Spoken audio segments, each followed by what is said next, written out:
Hello everyone, this is Remleiz from 40k Theories, and welcome to this new episode of Adeptus Podcastus. Joining me as always is Michael from Tactica Imperialis, and joining us this week as our special guest, the creator of If the Emperor Had a Text-to-Speech Device and renowned Swedish forest seal, Alfabusa. Forest seal! Holy shit, that's a good one. I'll take that as a compliment. I really like seals. They're probably the best animal. We should discuss how seals are the best animal right now.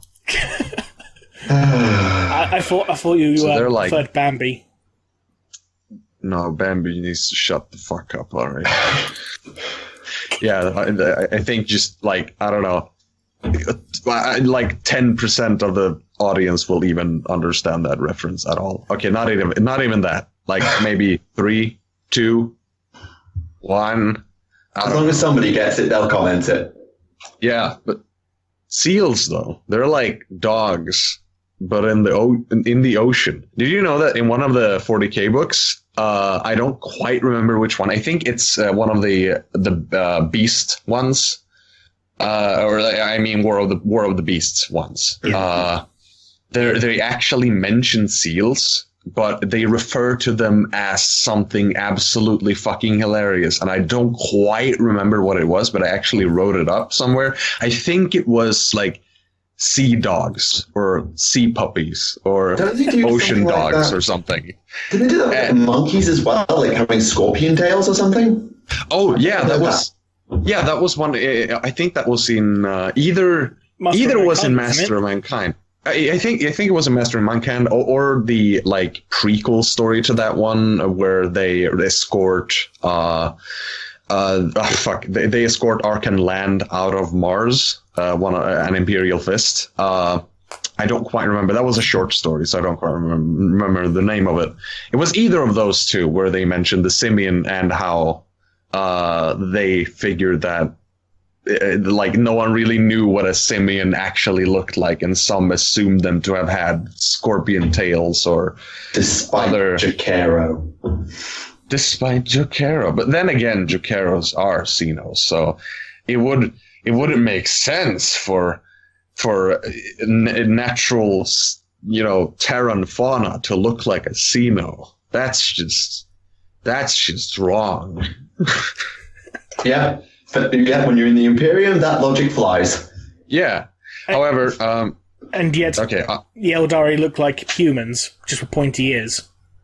Yeah, they don't recognize that at all, do they? They just always, instead of finding the similarities, they just ignore those totally and just find the differences, like how they have weird pointy ears. I do like it when art kind of makes like the Eldar more alien-like. Like give them very like massive pupils and kind of more elfin. Yeah, kind of, but at the same time, they take that elfness and push it to kind of an uncanny degree, you know? Yeah, it's like I like that. Yeah, I get that. In the news, I'm sorry. Go on. Oh. No. Sorry. What would happen? What were you gonna say? News? I was gonna do news, but you finished your point. Okay, I don't know what my point was anymore. So you can do the news, and I will search up sea puppers. All right. In the news this week, something as not dainty and Eldari-ish as possible: knights. So, actually, there are Wraith Knights. Imperial Knights, then. Margie, not the Imperial Knights. They're Renegades. Knights.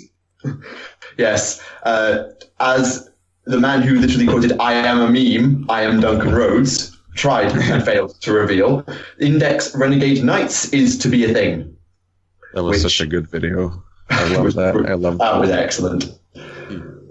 Wasn't as good as him being a Harlequin, though.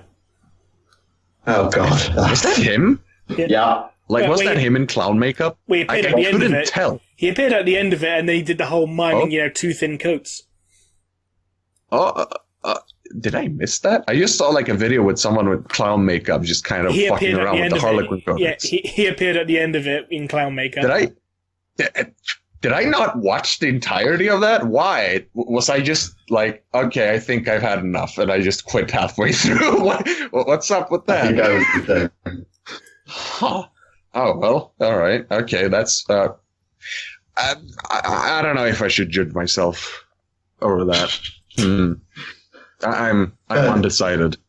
But yes, with Renegade Knights, we're getting an index that will give you basically like an index as you would get for the old armies back when 8th edition came out, for Dominus, Armiger, and the Questores class Knights, as well as a couple of little extra things. So you're getting a Warlord trait, a Relic, and a few stratagems to go along with. So it's not quite an index, but it's not anywhere near a codex either. So it's just something nice you can do if you like doing corrupted Chaos Knights and stuff.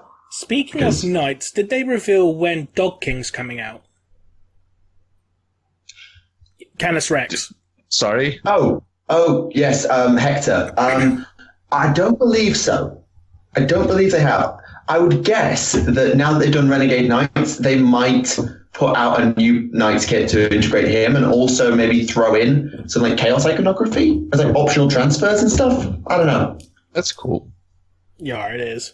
Yeah, hold on. Hold the fucking noose. Oh no. We have something breaking. I found the name for seals in 40k, and it's even better than I ever imagined.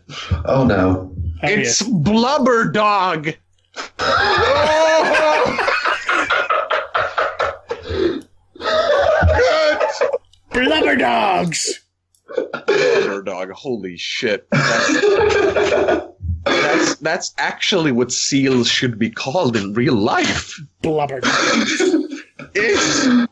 By the way, this is from The Beast Arises, Predator Prey, on page 198 of the hardback version, in case you want to fucking fact check me or something. Was that the one by Rob Why would I not be Sanders? surprised? Somehow I'd not be shocked if some language in the world actually calls them that, and that's just what it translates to, their name in some language. I wouldn't even be shocked. I'm going to Google Translate seal and just check how it translates back now. I'm just going to make a wild assumption that it's Finnish. Finnish. Okay, let's try Finnish. Let's see what's Finnish. Sinetti. And if I translate Sinetti in Finnish to... Okay, this is not going to work, is it? Good attempt, though. Good attempt. No, wait. Hold on. Oh, whoops, accident. I actually wrote in Swedish to Finnish translation, and seal in Swedish is apparently Sinetti in Finnish, and Sinetti in Finnish is... hold on. Where is English? It's... What? It's seal. What the fuck? Okay, that's not how seal is spelled in Swedish. Oh god, whatever. Okay, I'm gonna give up on this. This was not a funny joke. Good attempt, though. Speaking of rules for things that are big and mechanical, Forge World have also put out a set of not wall scrolls, I'm playing the wrong game. What are they called? Data sheets? Data sheets. For the Terrax Pattern Termite Assault Drill, the Secutarii Hoplites, and the Peltas, because I didn't realize how Greek the Mechanicus were. So now you can use the drill thing in your 40k armies, because everybody probably wanted to do that. Speaking of Greek, I know I'm going into things a bit early, but I just want to talk briefly about something that happened in Sons of the Emperor. So before Perturabo climbed the cliffs to meet his foster dad, he was basically Conan the Barbarian. Like, he wandered and ended up fighting and killing a Hydra, and then he ate a Quetzalcoatl. Nice. That is impressive. I'm also not surprised. There are a lot of Conan references in 40k. If you just look, you will find them. 40k is the land of references. Yeah, it's the entire franchise is just a giant reference to a lot of things. I mean, all you got to do is look up the planet Birmingham. And see how people from Nottingham view Brummies. To be fair, that's not just Nottingham. I wonder what that is a reference to. I wonder what Birmingham is a reference to. Birmingham is a town.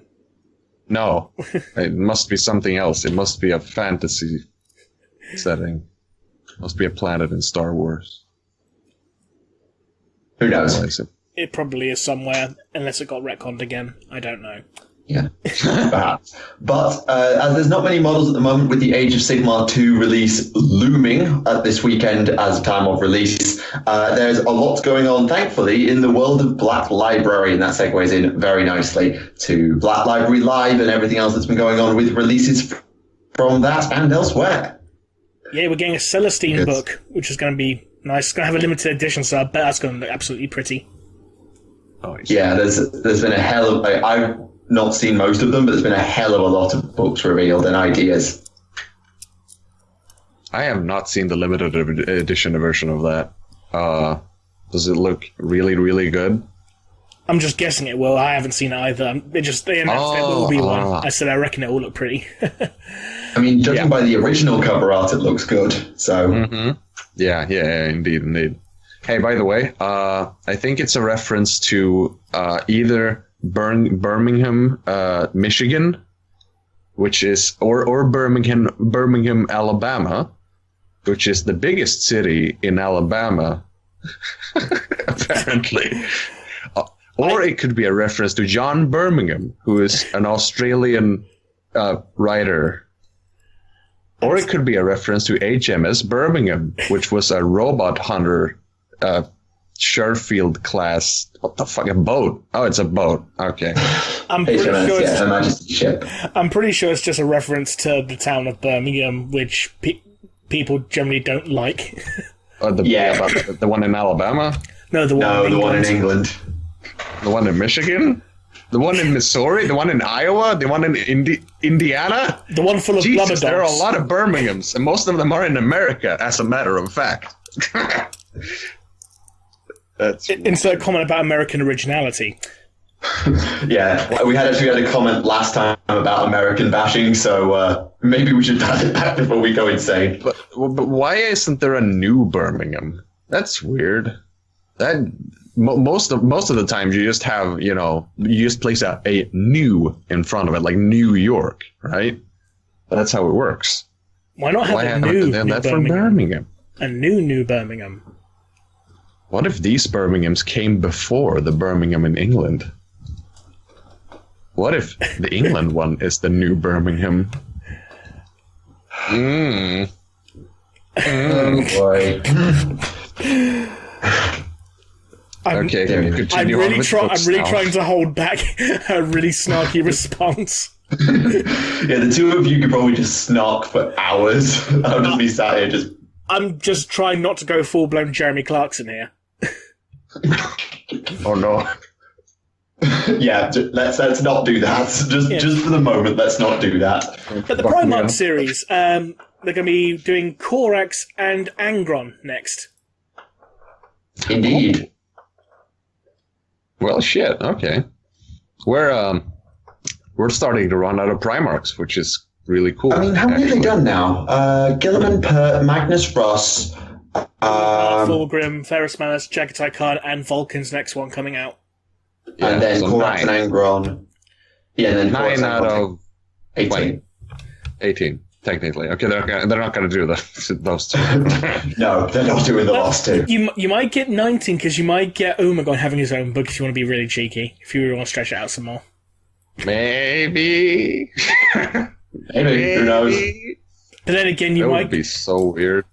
Then again, you might get Malkador getting his own book as part of the series because, with the audio dramas in this series, I'd buy that. You got one for Malkador as well as one for Kurz and Perturabo. I'd buy that so hard. And the Sons of the Emperor one, which is part of the Primarch series, yet some of the stories don't even focus on the Primarchs.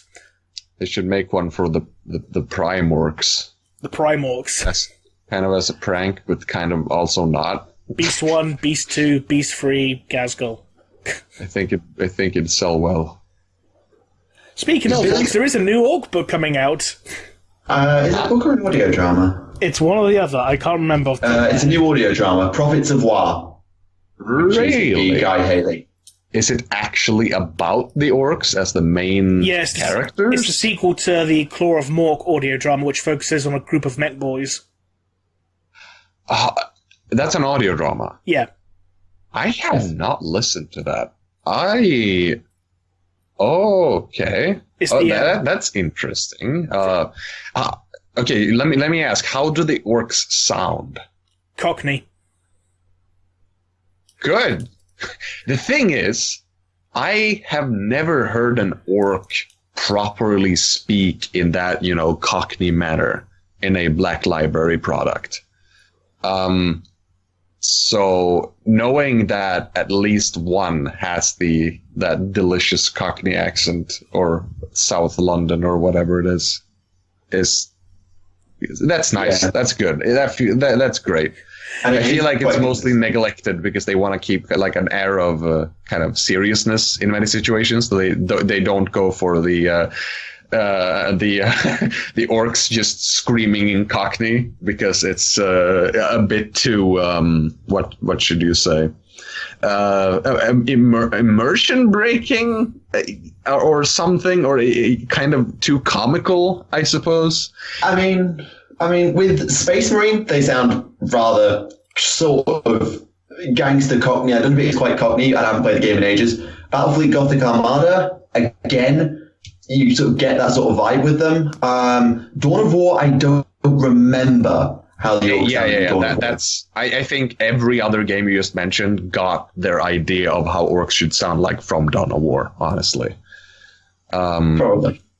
But there was also in Final Liberation where they just didn't. They had this really weird accent. They were just like, "We're coming for you." Oh yeah. And then you had the from that trailer for the Blood God movie in 1995, where the orcs just go with subtitles.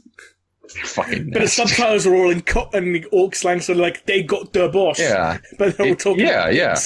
I mean, in most 40K like Black Library books, they say that the orcs only ever speak their own like disgusting, brutish language, and they are shocked. Perfect Imperial Gothic. Yeah, I was actually going to mention that one in the Beast Arises stuff. Yeah, that one ambassador who comes to Terra to tell everyone that they're fucked, basically. He like spoke in, he did speak their language, like, well, low Gothic, high Gothic, one of the two, and he spoke, but he still spoke in kind of a stunted manner, but not in that kind of Cockney-ish way. Just kind of stunted, like how you imagine a caveman speaking, I'd say. Which, I mean, it's not as fun. And then we have the fucking, the beast himself who spoke perfect, perfect Gothic with Vulcan. And it was just kind of, I bet that sounds weird. Yeah, I mean, to be fair, the orcs have always been like, they can be they're a little bit taller than humans if they bothered to stand up straight. They can be as creative as humans if they didn't lose interest after 5 minutes. They can speak as well as humans, but they can't be bothered. Orcs are just like, they are as good as humans, if not better, but it's always the way they're sort of presented. Yeah. Kind of like, I don't know, children. I mean, that makes sense, right? Children crossed with ultra-violence. Giant violet children. Basically, typical Londoners. Holy shit, throwing that shade. Yeah, we're further north of London, we're allowed. Yeah, I got family, that's fine. So speaking of petulant children, we can probably get back to Primarchs now. Oh, yeah. Perfect transition. Speaking of transition, Corax turning into a cloud monster and a flock of ravens. Oh my god, double transition. Very good. Oh god, this. Yeah, I'm just going to let Rem explain. It's worth pointing out with that story that the story itself takes place after the Horus Heresy. It takes place after Corax disappeared. Yeah, can you... I haven't actually read this one, unfortunately. Could you, like... Basically, it's set up on the world of Sakaris, the Wordbearer's new homeworld, in the Terra. And the Wordbearers basically, like, they've got this big, like, warp Gellerfield thing to keep demons out of their big complex. and then something's killing them off one by one. It's this cloud monster. That makes no sense. With a bunch of huge teeth and many mouths just killing them one by one. And it tears through an entire company of word bearers, and they get, we need to get Lorgar, we need Lorgar to help us. Demon Lorgar comes out of his doorway and goes, that's not a demon. Go on, show your true form. And then the cloud just turns, into Corax. And I'm just like, what the fuck? Okay, I have several questions. Wait, is he shocked? Is Lorgar shocked? Or is he just... Lorgar's not shocked at all. Okay, alright, good. Very good. Okay. That gives precedence for this being a kind of normal thing. And then they end up fighting, and during the fight, Corax turns into a flock of ravens to swarm and peck over over Lorgar, sorry. Perfect. And it's just like, what? What am I reading? Let it be known that I am in full support of the Primarchs being able to just shapeshift. That is very good lore, and I really like it, and I want to capitalize on it. Yeah. I have a question. Go ahead. Why the flip do the word bearers have a Geller field to keep demons out? To stop them eating their slaves. But they're the word bearers! But the slaves are busy building the complex. You should let them eat the slaves. They just enslaved the demons! They didn't do that good a job then. Also, that story does actually reaffirm the confirmation that the Primarchs were created with the aid of the Chaos Gods. I suppose. As if that wasn't flipping obvious already. At least with the essence of the warp. Yeah. I suppose. Corax even admits that he knows when Lorgar says to him, "You realize we're powered, but we were created with the powers of chaos," and Corax is like, "Yeah, bitch, I know." I have a theory. I have a 40k theory. Don't do that, it triggers Remleiz. What if the Emperor took help not from the Chaos Gods in order to make the Primarchs, but took the help of the God of the greater good? We'll get to that. That's a thing as well. By the way. That's a thing as well. Space Vishnu is real. Yeah, let's get through all the Primarch and Horus Heresy chicanery, and then we'll get on to that. Just to give a semblance of order. There is no such source product. Sorry. Fuck! Wait. That was so out of context. Why? It's like you think context matters on this show or something. I mean, the amount of people who commented that last week's turned into the Misanthropod, I'd kind of like to try and not just be a clone of the Misanthropod. At least it's not the FKN cast. You should. I like Snipe and Whip. You should just become Snipe and Whip. Oh, sorry, that was a joke. Subtext that goes along with that, and I'm not sure I'm comfortable with it. No, sorry, I like you too. Don't worry about it. It's just Snipe and Wib are my mother and my father, so I am obviously biased. They raised me. Yeah, they do.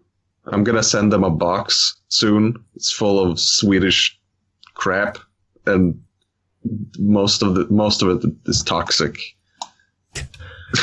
Don't tell them. Don't tell them. Didn't Arena send you a box recently as well, full of like Finnish stuff? Yeah, she did. Most of it was toxic. No, it wasn't. I'm just kidding. It was pretty good. Didn't send you that. I'm gonna send her a box. I'm gonna send her a box back full of actual toxic stuff. She didn't send you that weird Finnish chocolate with the raspberry nougat, did she? Because that is toxic.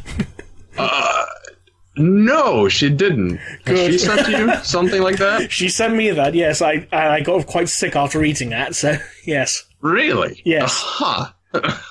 She felt so guilty Why? about that. She didn't know it was going to be toxic.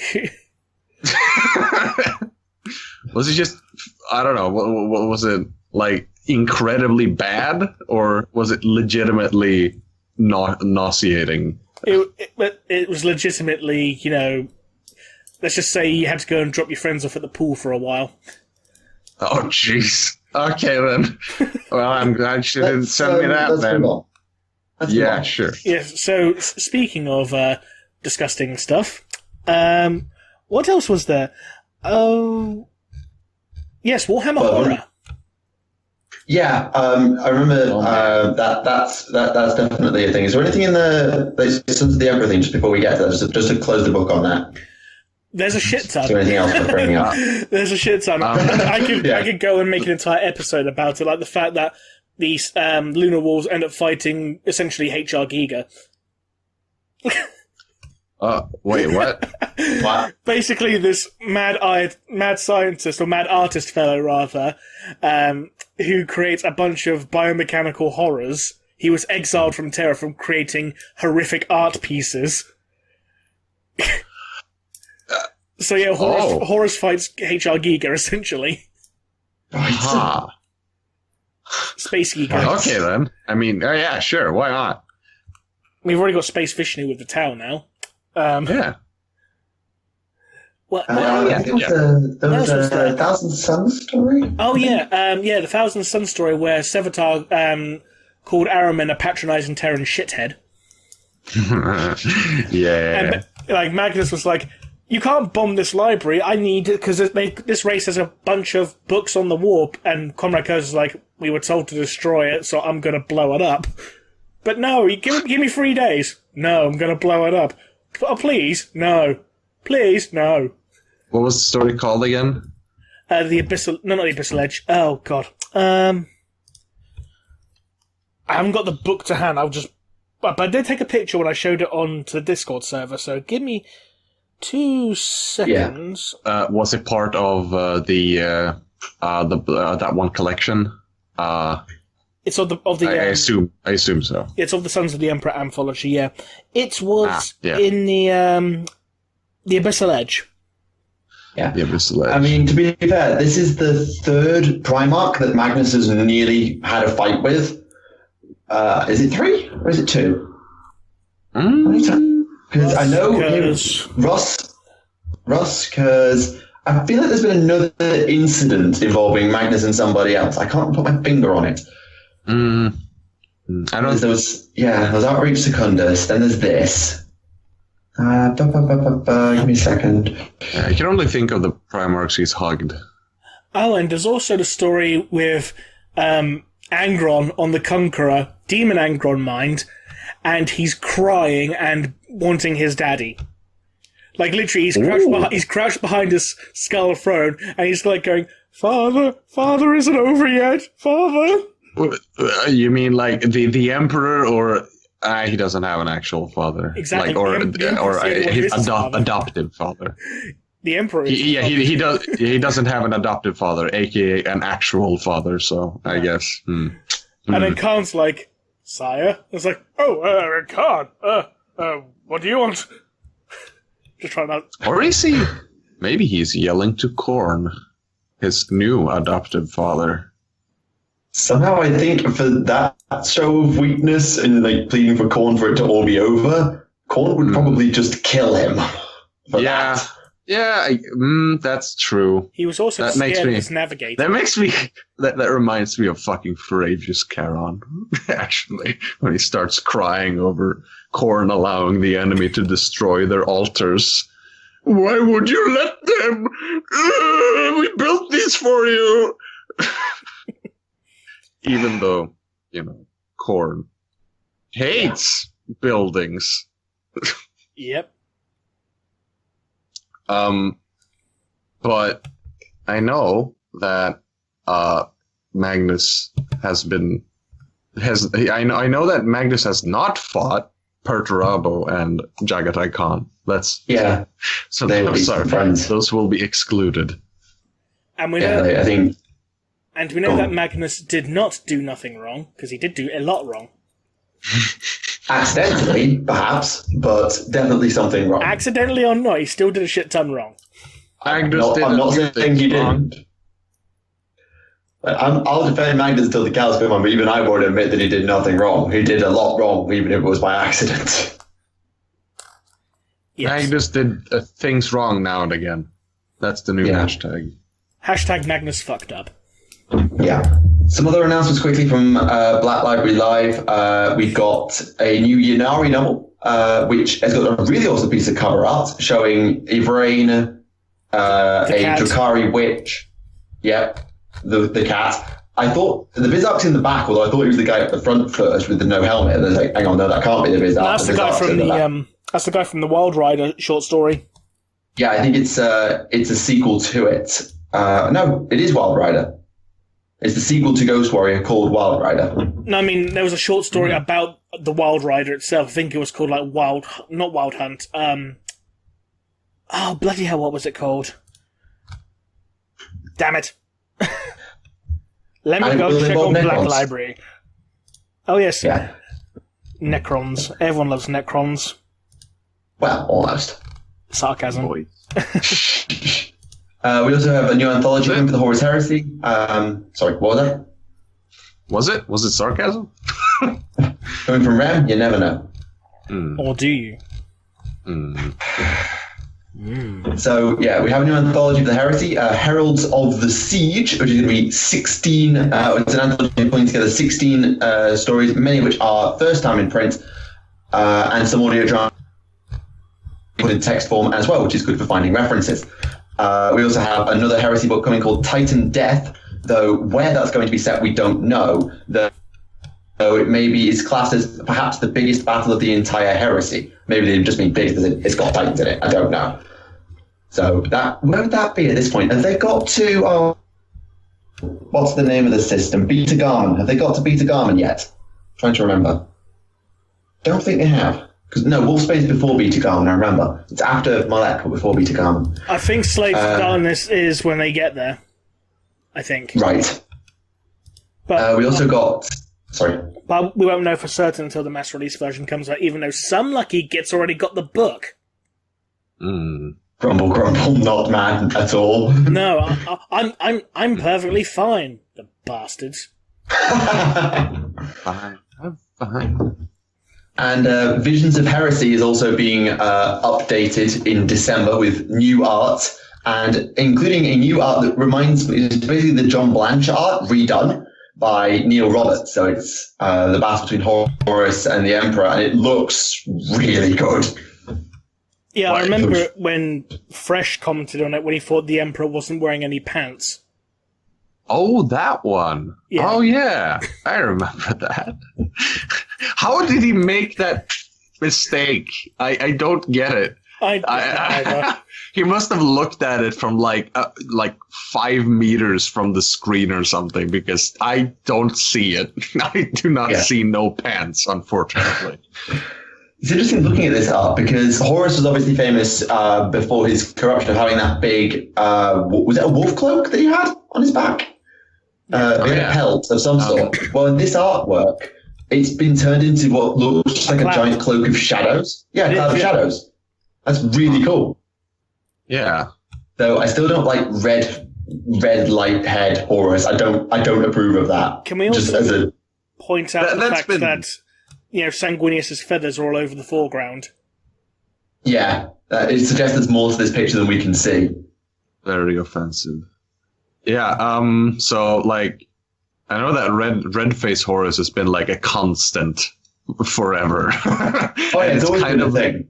It's kind of funny, I think. Like, does he just, like, I don't know, implement LED lights into his, what's it called? Cowl, yeah, thank you. Just to make him look ominous at all times after he goes chaos. I mean, when he's done... Sorry. I was just saying, I was more concerned of when did he decide to put that tube in his nose. True. Oh, yeah, that. What's the purpose of the tube? What does it give him? Is it like a little hookah or something? So it's like, I can vape, from the comfort of my Terminator armor. It's like... Pumps in chaos fluids constantly that he can vape. It's better than Mortarian's fart gas. This is probably true. Yeah. Constantly high. Yeah. That's full. But yes. Yes, Fulgrim, who at least at some point can take... Fulgrim should have died about 7 times in the Heresy, let's be frank. Between Shadowkin, and there's one in the anthology as well, where he should realistically die.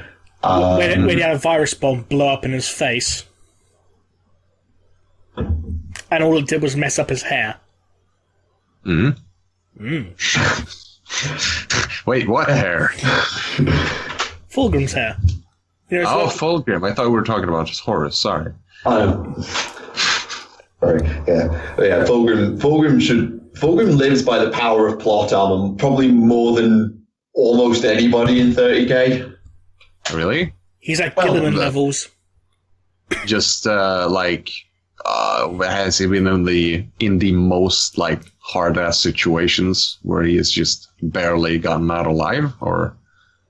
I mean, when you have a virus bomb blown up in your face and you just walk away, that's that's impressive. This is true. This is true. He was shot in the head before his ascension, like straight clean through the skull by no Colonel Sharakin, and only Fabius Bile was able to save him. He's tried to stab Pertuavo in the back and would have died had he not ascended to demonhood at that exact second. Yeah. He got gang attacked by pretty much the entire command structure of the Emperor's Children Legion, including Lucius, Fabius Bile, Eidolon, and several others. And he was just like, this is fine. Even though Fabius Bile melted off his foot with a blowtorch. Whoa. I've not seen the Fulgrim Gilliman fight, so I don't know if Fulgrim had to luck his way into killing Gilliman, but I don't know how that one went. In that one, in fairness, Fulgrim just flat out outclassed Gilliman. As a swordsman, though, you'd expect that. I mean, he outclassed basically almost everybody. And yet, it's still not as, ridiculous as that time Ferrus Manus caught a las beam and crushed it in his hands. That never stops annoying me. Fucking what? Yeah, those. I just find it funny that when Eldrad was like, okay, I need to get a Primarch to stop the heresy, I'll go to Ferrus Manus first. No, he's not interested. I'll go to Fulgrim. No, he's corrupted by chaos. I'll go to Vulcan. Close enough. Oh, well. Say, remember that time that Port of Eldrad... call number one should have been... I was like, do you remember that time when Eldrad killed a Slann? No. Yes. Yeah, that happened in Old Earth. It happened in Old Earth. Oh, yeah. Eldrad and the Wordbearer killed a Slann. It's did they specify that it was a Slann? It's very strongly implied. A very fat reptilian creature with immense psychic ability. It screams Slann. That it does. And it's on top of a pyramid in the middle of the jungle. I really like that. I appreciate this. Because the Slann are just And good. he was described as being one of the older races. Yeah. So it's a Slann. The War of the Beast gets a lot of flack from people for playing fast and loose with what you think should be possible. But the Great Crusade just says, you know what, suck it, and just goes off the deep end sometimes. Yeah. I know the War of the Beast is nuts. The War of the Beast has got teleporting bloody planets and moons done by orcs, like what? Yeah. But, yeah, the Primarchs and the Great Crusade, and to an extent the Heresy, is just like another tier of bonkers at times. Yeah. This is true. But we don't mind, because it's the Horus Heresy, and so, fine. Whatever. I think the reason why people don't really talk about how, as you say, bonkers the Horus Heresy is in comparison to, say, the War of the Beast, which is often considered to be like, what the fuck is happening? Yeah. While it is actually, in actuality, a bit lighter on that stuff, is, I think, because it's closer to 40k in the timeline, like, people often connect War of the Beast with regular 40k more mostly because it is closer, and therefore people are shocked to see so much absolutely ridiculous shit going on because people are so used to the like standard baseline of 40k narratives. I think like not really pushing it that much. I mean, what weird stuff happened? What other weird stuff happened in War of the Beast? Because there was a absolute shit ton, let's be honest. But you had Vulcan seeing Gork and Mork in a vision, briefly. Yep. The Ecclesiarch converted to the power of the Wa. basically. Well, the mere fact that the Orks had Terra under hostage by having a giant moon hover above it is, in and of itself, just amazing. Oh, I just remembered something else. So you know how in War of the Beast, the Harlequins basically made it all the way to the Eternity Gate before being captured and killed or whatever? Yeah, the Ultimate Gate, even, as it was apparently called. Which is the last gate now, yeah. That event has never been referenced in any of the Harlequin books ever since, and according to the new Harlequin Codex, that event never happened. Because the earliest record... I don't recall it being in the Custodes book, but in the Harlequin book, the earliest appearance of the Harlequins being documented occurred after the War of the Beast. And it's like, hang on a minute. Yeah. I remember this, and I went back and did my Harlequins lore and said, there are some real timing inconsistencies here. Just a tad. I mean, that's true. I wonder how... M33 was the first time I wonder how one would justify this, or, fix it. So, what you see runs towards the door. Of course, the easiest thing is to just, actually have it referenced in the Harlequin Codex, of course. I think this is mostly at the Harlequin Codex at fault, I would have said. Then again, the codexes and the books do kind of have a slight bit of difference most of the time. But the new ones have been pretty good, in fairness. Many codexes have mentioned the War of the Beast in general since the release of the books as well. So the Death Watch. Yeah. I mean, I don't know. Maybe it's one of those things where I have no idea. I think that the Harlequins reaching the Ultimate Gate isn't that I don't think that's bad. I think that's pretty funny. Just I think. But I know that. Sorry, but I was going to say the writers do tend to, if they find a particular bit of lore, that they don't like it particularly, they tend to just ignore it and let it sink into obscurity. That's kind of how they quote unquote retcon stuff. So it's still there if they want to use it, but it's not referenced. Speaking of authors, how was your time reading the Ian Watson novels? Hold on. Okay. Sorry. Let Michael say what he was supposed to say first, and then I'll die. Okay. I feel like with that event, with the whole Ultimate Gate thing, the problem isn't the what. At least for me, the problem isn't the what. It's the when. Just say, please. I know your timeline is fucked, but please, you're 1,000 years early. Fix this, please. Yeah. All right. Yeah. So Ian Watson. Okay. Ian Watson, the greatest man of our time. Did you know that Ian Watson wrote the screen story for Steven Spielberg's AI? Did you know? Did you know this? It's important. No, but fine, go on. Yeah, Ian Watson was employed by Games Workshop to write the first ever 40K novel.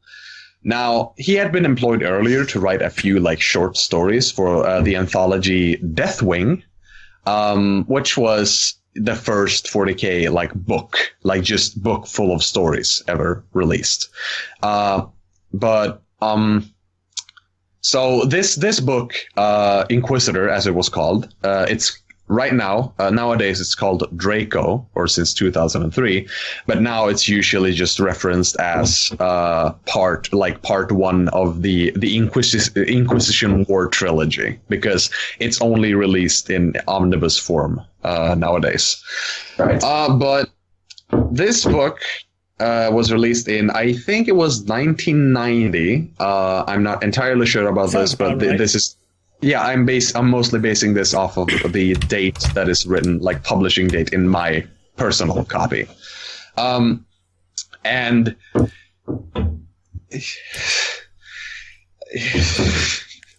it's I'm not going to spoil too much. Nearly Only 30 years old, you're fine. This is it is, but we're actually going to do if the Emperor had a podcast episode about this book. It's the next one we're doing.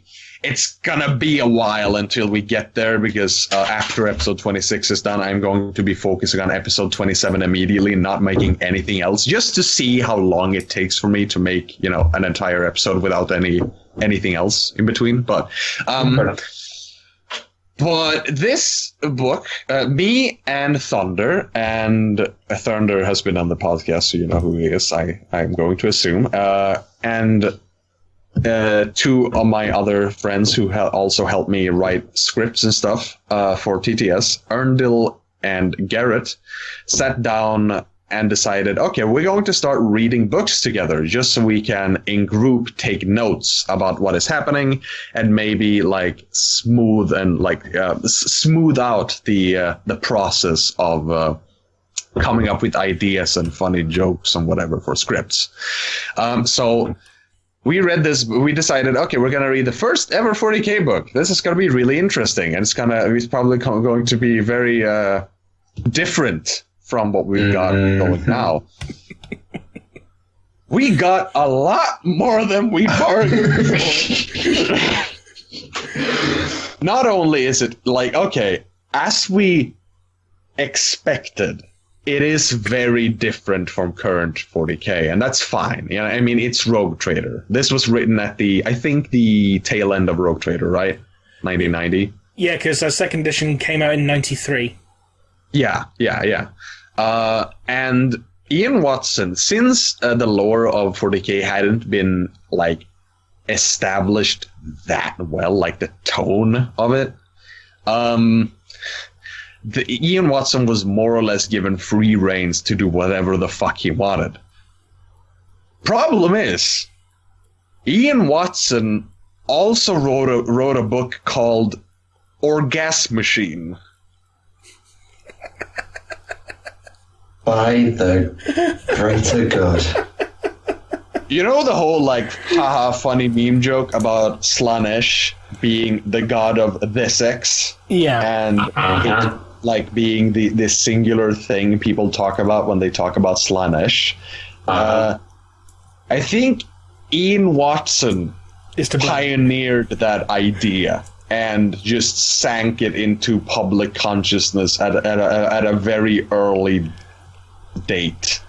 I know with Chaos Child, there was a scene where describing a demonette with smooth skin, supple breasts, and bulging loins. Yeah. Mm-hmm. Yes, that's pretty tame for this trilogy. Unfortunately, it's okay.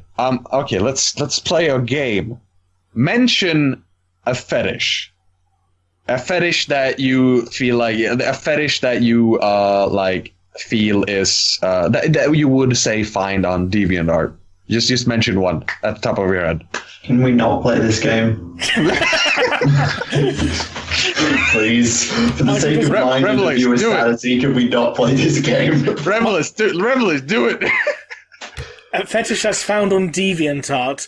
I was going to suggest something based on Sonic the Hedgehog knowing DeviantArt. I'm going to pick one at random. Inflation. Is that in there? Oh, fuck. Okay. Hold on. That's an O for one. That's an O for one. Okay. Unfortunately, that one was skipped. But you were very close. Okay. Next. Kind of, or almost. Is that just okay? For furry? I can give you this one. There were mutants who hung out in the planet, a planetary governor's chambers, who had giant anime eyes. That was their prime mutation. They had massive eyes, and they were his concubines. And also, it was also implied that they were relatives, which also includes incest. So both fucking. So it's hentai and incest in one. Okay, that segues perfectly into Warhammer horror. I think let's do that. Well, don't you want to know about the magical? No. Abort. He wrote the screen story for Steven Spielberg's AI. I've not seen that. I know nothing about it, and now I don't want to know. Isn't that the story that had at the end, 10,000 years later? What? I'm talking about AI, the film. Haley Joel Osment was underwater, and then 10,000 years later, he gets abducted by aliens. That is that's true. I recognize that happened at the end of it. That's exactly what happened to Ian Watson. Speaking of Ian Watson, because he wrote Space Marine as well, didn't he? The only book on Black Library that's listed as being non-canon. I can understand why. Why haven't they done that for fucking Inquisitor, like the Inquisition trilogy in general? Remember they actually revised it. Yeah, they edited out the squad and replaced them with a tech priest. No. This is actually a common mistake. I was completely certain that this was the case because I was looking through all of the books because I bought 3 different versions of Inquisitor just to find Grill the Tech Priest. And in none of them he was present. Really? Then I realized that Grim, the Squat, actually was a character from one of Ian Watson's other stories. Okay, just to establish this. Grim, or Grimbo, as we call him, is a squat who is one of the main characters in Inquisitor, and he's the only redeemable character. And he stars in a short story in the Deathwing anthology, and they also revised and re-released that. And in that one, they replaced Grim with Grill the Tech Priest, which is incredibly weird since they did also revise and re-release Inquisitor as Draco and didn't replace Grim with Grill the Tech Priest. But they did add a thing at the beginning saying that, squad can't be a squad because the Nids away. They're dead. Yeah, that's like the primary source for why the squats were killed by the Tyranids. Like, that's the lore explanation. The lore explanation for why the squats are dead is from the revised version of Inquisitor. Technically, they're back now. Yeah, that's true. But they're like, it was like their planets were ravaged by the horrid Tyranids or something. Like that. I haven't kept up to date with all of it. Yeah, no. This was just. But the squats are sort of back in Necromunda at least, so they're kind of gone. Do you know the Inquisition illustrated guide that Dan Abnett did? Yeah. What was it called? In the Inquisition, the illustrated guide. Afraid not. I don't think I have that one. In that one, it's literally like a huge encyclopedia of the Inquisition, and Draco and Grim are mentioned in it. Mm-hmm.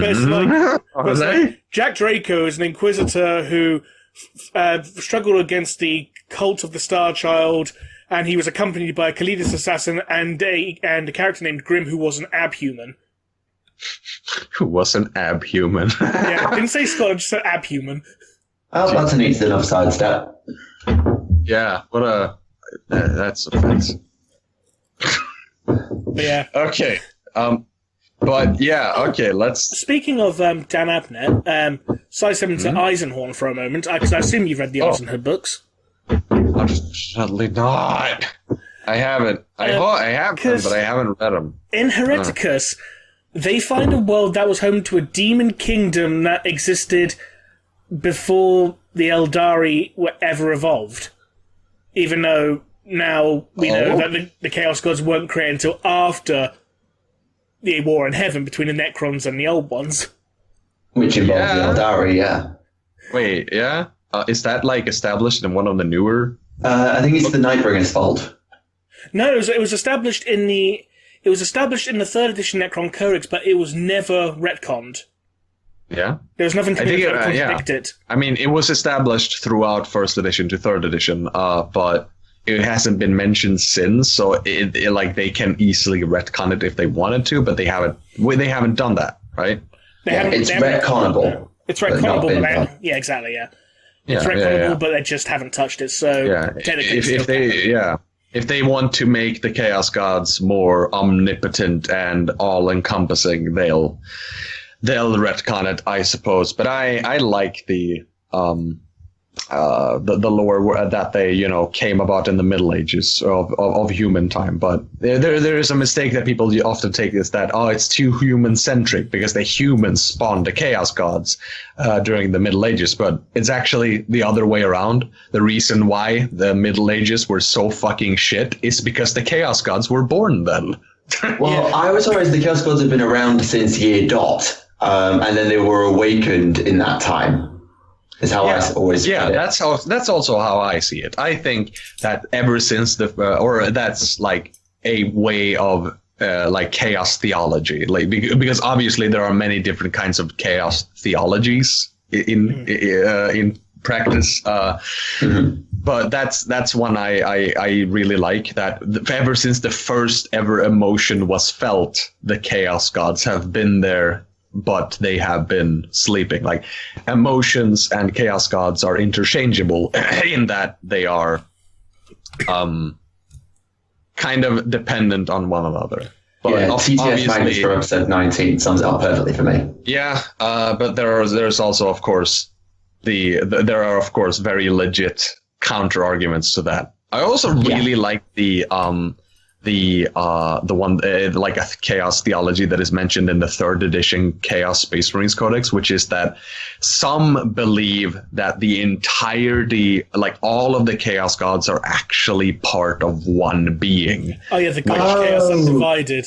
Uriah's mythology. The god of the Chaos Undivided, and they refer to it as it like has a special name. Malice. I don't quite remember what it was, but it was pretty cool. I think this is also a thing in Warhammer Fantasy as well. I don't know my old fantasy lore. I don't know well enough, and it's not been referenced in Age of Sigmar. They're very, very separate in Age of Sigmar. But speaking of the older Chaos Gods and Age of Sigmar, Nakoho actually gets name dropped in Age of Sigmar. Oh yeah, you mentioned that. Where did it get mentioned? It was in one of the short stories. Basically, there's like a book called like the Tenets of Nakoho.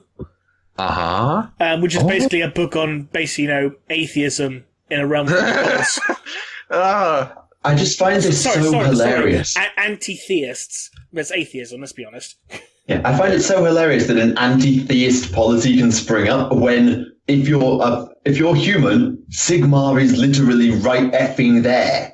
Yeah. And you've got Alariel, Nagash, Malarian, Tyrion, Teclis. I think that's really funny. I think there are just a bunch of, like, a very, very small amount of people who just convinces themselves that that gods do not exist only because they can't deal with all this shit happening. It's a coping mechanism. It's basically the Imperial truth. Yeah, more or less. No, fuck this. There are no gods. No, I can't see them. No, fuck this. No. Don't you find it even funnier? Deal with this. Don't you find it even funnier that the fact no one is looking at me right now. I am alone. I was going to say, don't you find it even funnier the fact that the whole, philosophy of atheism in Age of Sigmar has a god? Yeah. yeah. That's amazing. I really like that. Nakoho, he was extremely obscure in Warhammer Fantasy, so it's a nice thing that they brought him over just like that. Oh, yeah. It's funny. Yeah, I like it. Speaking of gods, the god of the greater good. Your segue was better than mine. Well done. Yes, it's finally happened. In the warp, there is the greater good, and it lives in the warp and saved the Fourth Sphere expansion fleet. Yeah, I can see this. This comes from War of Secrets, the newest Space Marine Conquest novel by Phil Kelly, pitting the Dark Angels against the Fourth Sphere, against-ish, the Fourth Sphere expansion of the Tau Empire, led by Okais, if you want to believe how they pronounce it in Dark Crusade. For fuck's sake, it's just Case. There's no double dot on that I. It's not Case. I think it's Case. It sounds better.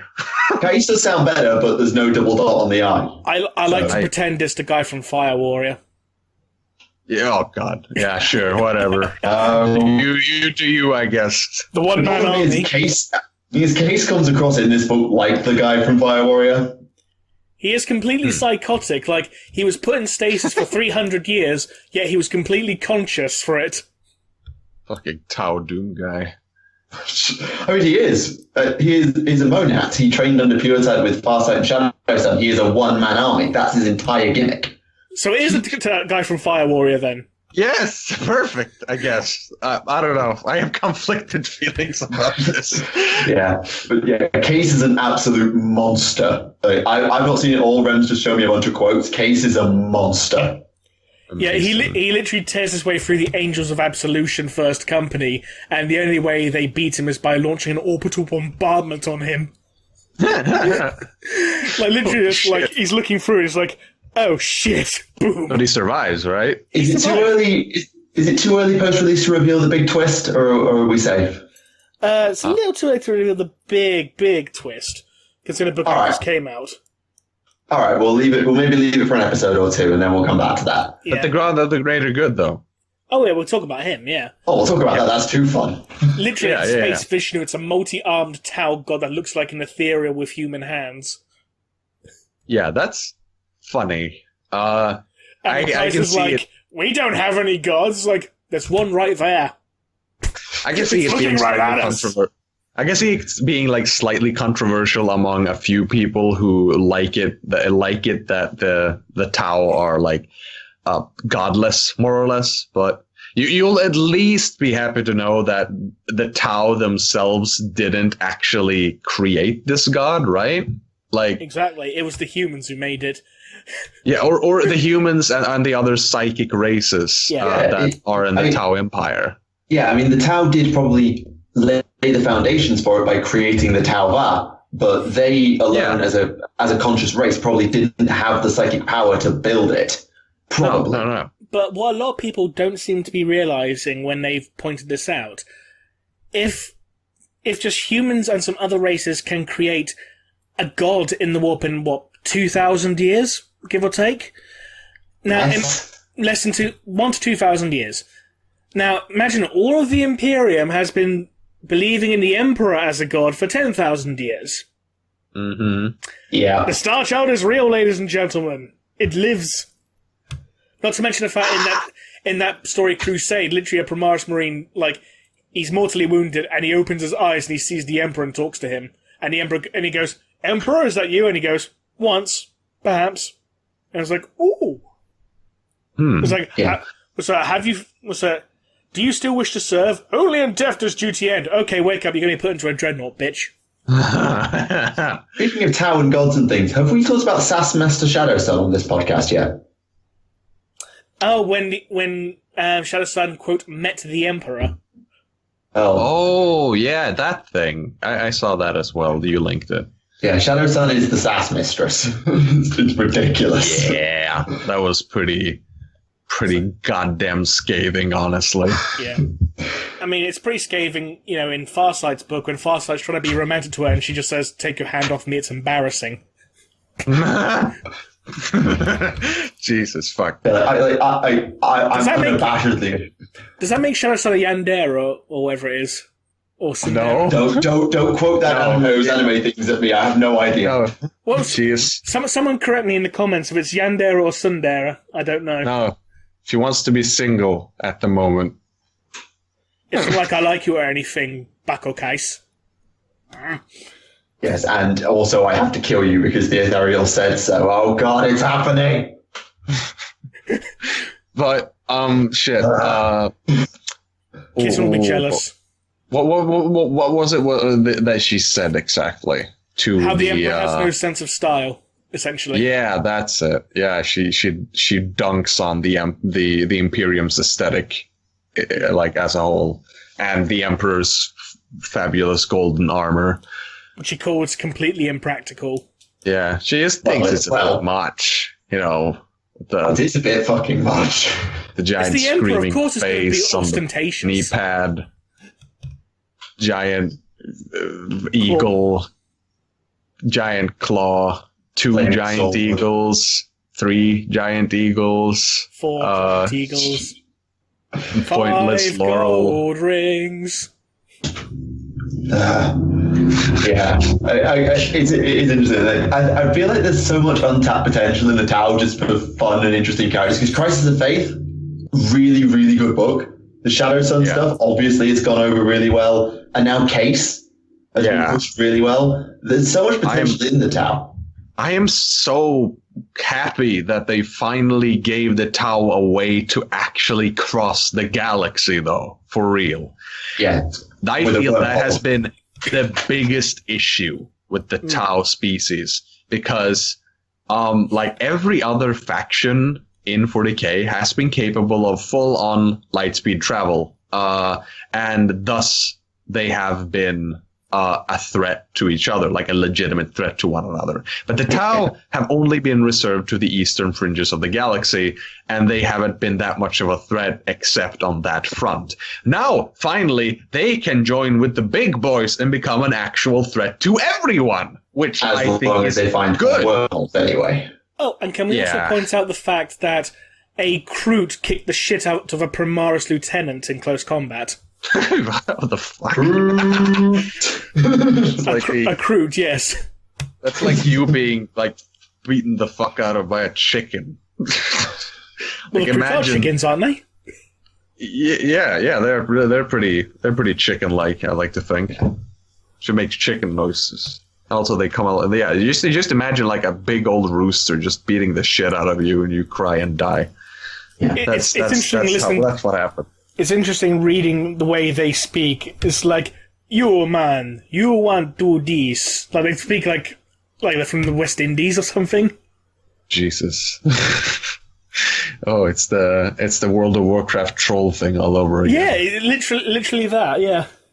Yeah, and they stuck them with the supposedly like anime Eastern-y faction. It's like, okay, let's go with that then. And then you got the Demiurge doing absolutely nothing, except, giving them a ship in Battlefleet Gothic. The other thing I like about the Fourth Sphere, the other thing with the Fourth Sphere is they've shown the Tau they've probably full on confirmed the Tau can be absolute assholes to others and each other. Because up until 8th edition, the Tau have been like slightly grey. Like they're not perfect, nobody is, but they're the moral paragon of the galaxy if such a thing exists. Fourth Sphere, let's have mass auxiliaries genocide, let's have cullings of various populations, let's have let's just have case. I gotta say, I personally like that because it's just it's just 40k. Everything's bad. Yeah.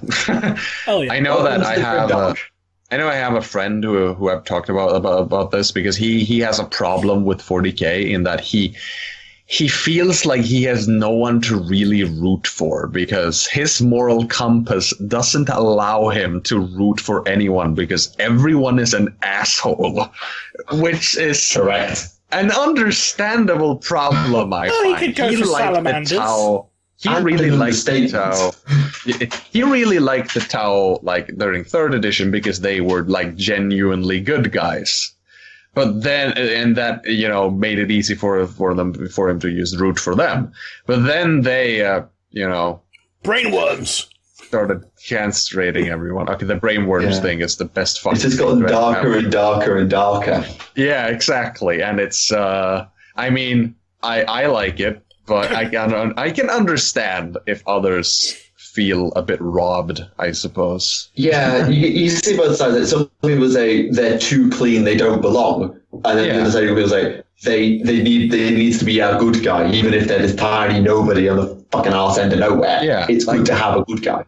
Yeah, exactly. Even if they are even if they are the good, even if they are the good guys, they don't necessarily have to win all the time or anything like that. Just having a good guy is always nice, especially for people who prefer to not root for just uncontested assholes. But now the Tau have went from good underdog to joining the big boys and becoming equally as bad as everyone else. It's generally just the Fourth Sphere, yeah.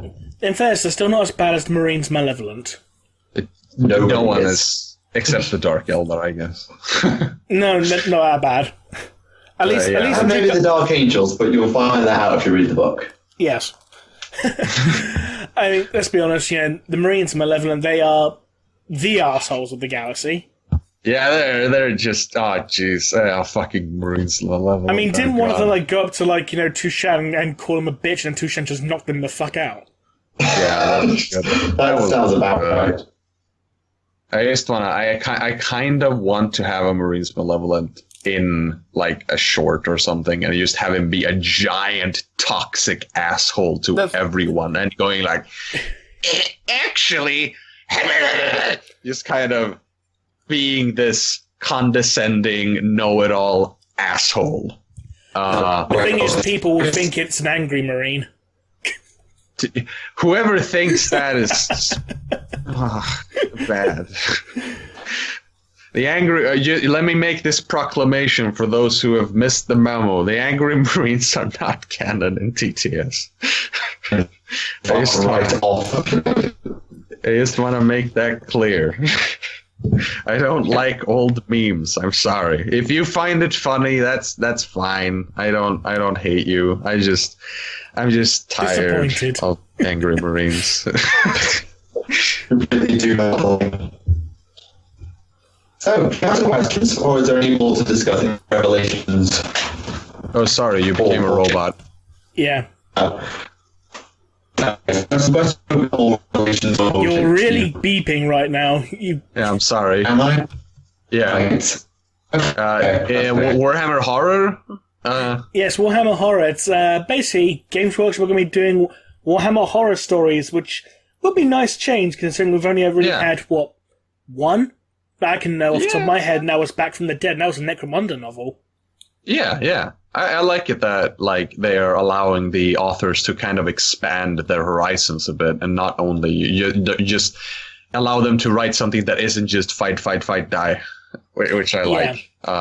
That's the one thing I liked about Watchers of the Throne. When you had the three different chapters between the politician, the custodian, and the Sister of Sons. Exactly. I really enjoyed the politician's chapters more than the other characters because it was just a facet you don't get to explore. Just literally the politics. Exactly. Sometimes it's good to go into the citizenry and life. Yeah, exactly. They should, and that's actually something they really should do for Warhammer Horror. Just have it be about a regular civilian who experiences something creepy. Like a nightmare let loose on their homeworld. Yeah, or something like that. It doesn't need to be okay, I do want some apocalypse level events, kind of, leveling eldritch horrors. Or how kind of Lovecraftian, kind of a Lovecraftian story would be really cool, especially if it contains gene stealer cults and tyranids. That's my personal feelings, but I might be biased. That will be a story. Yeah, and otherwise, I would also just like something I don't know. People on an agri world find that there is some kind of strange horror stalking the fields or something like that. Yeah, actually. I was playing some more Wrath, I think. Michael, you still sound like a robot. Yeah, well, what's up? I'm sorry. I'm sorry, I shouldn't laugh. I'm sorry. It just... I'm just going to go around. Yeah. Oh, God, I'm sorry. Go and punch the rotor. So, do you want to announce anything about the next episode of TTS while you're here? Oh, jeez. Yeah, I know that a lot of people on YouTube who don't follow me on Twitter or Patreon or something think that I haven't done anything for 4 months and that I have just been a lazy asshole and just given up on the channel. There are a lot of people who write dead channel and stuff like that. But I have actually worked a lot. I should know. I'm in the episode. You are indeed. You play a Tempestus Scion in this episode, whose name is fuck. Priestley. Thank you. I was about to say Churchill, but that's not right. Churchill. Yeah, Priestley, exactly. Now, the episode is the episode is currently. Let's see here. Let me have a quick look to see how long the episode is currently, like visually. I remember the first half you posted to your Patreon supporters, and that was like about 40 minutes long. That one was no. Sorry, that one was 25 minutes long. Sorry, my bad. However, I have just recently reached about 42 minutes in. So, but that's it's still not done. This episode is going to be the longest. It's going to be double the length of episode 25.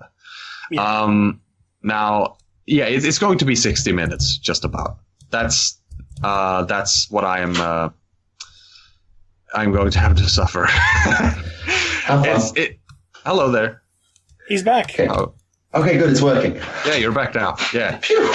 Sorry, I was just babbling on about TT. No, you're fine. Sorry. It's working. Yeah, I'm just gonna I'm just gonna wrap up. So, yeah, about 60 minutes is going to be the episode length, all in all. Unfortunately, you are going to have to wait until I am done. I am sorry about that. I know it's been a long fucking time, and I stress over this all the time. I always feel like, holy shit, I should be working right now whenever I'm doing something else because I haven't released a video for 5 months. If I have released like preview stuff on Patreon because I feel like the people on Patreon, those who actually pay me, having them wait 5 months for content would be inexcusable. So I have actually posted the first 25 minutes of the episode over there for them to peruse as they wish.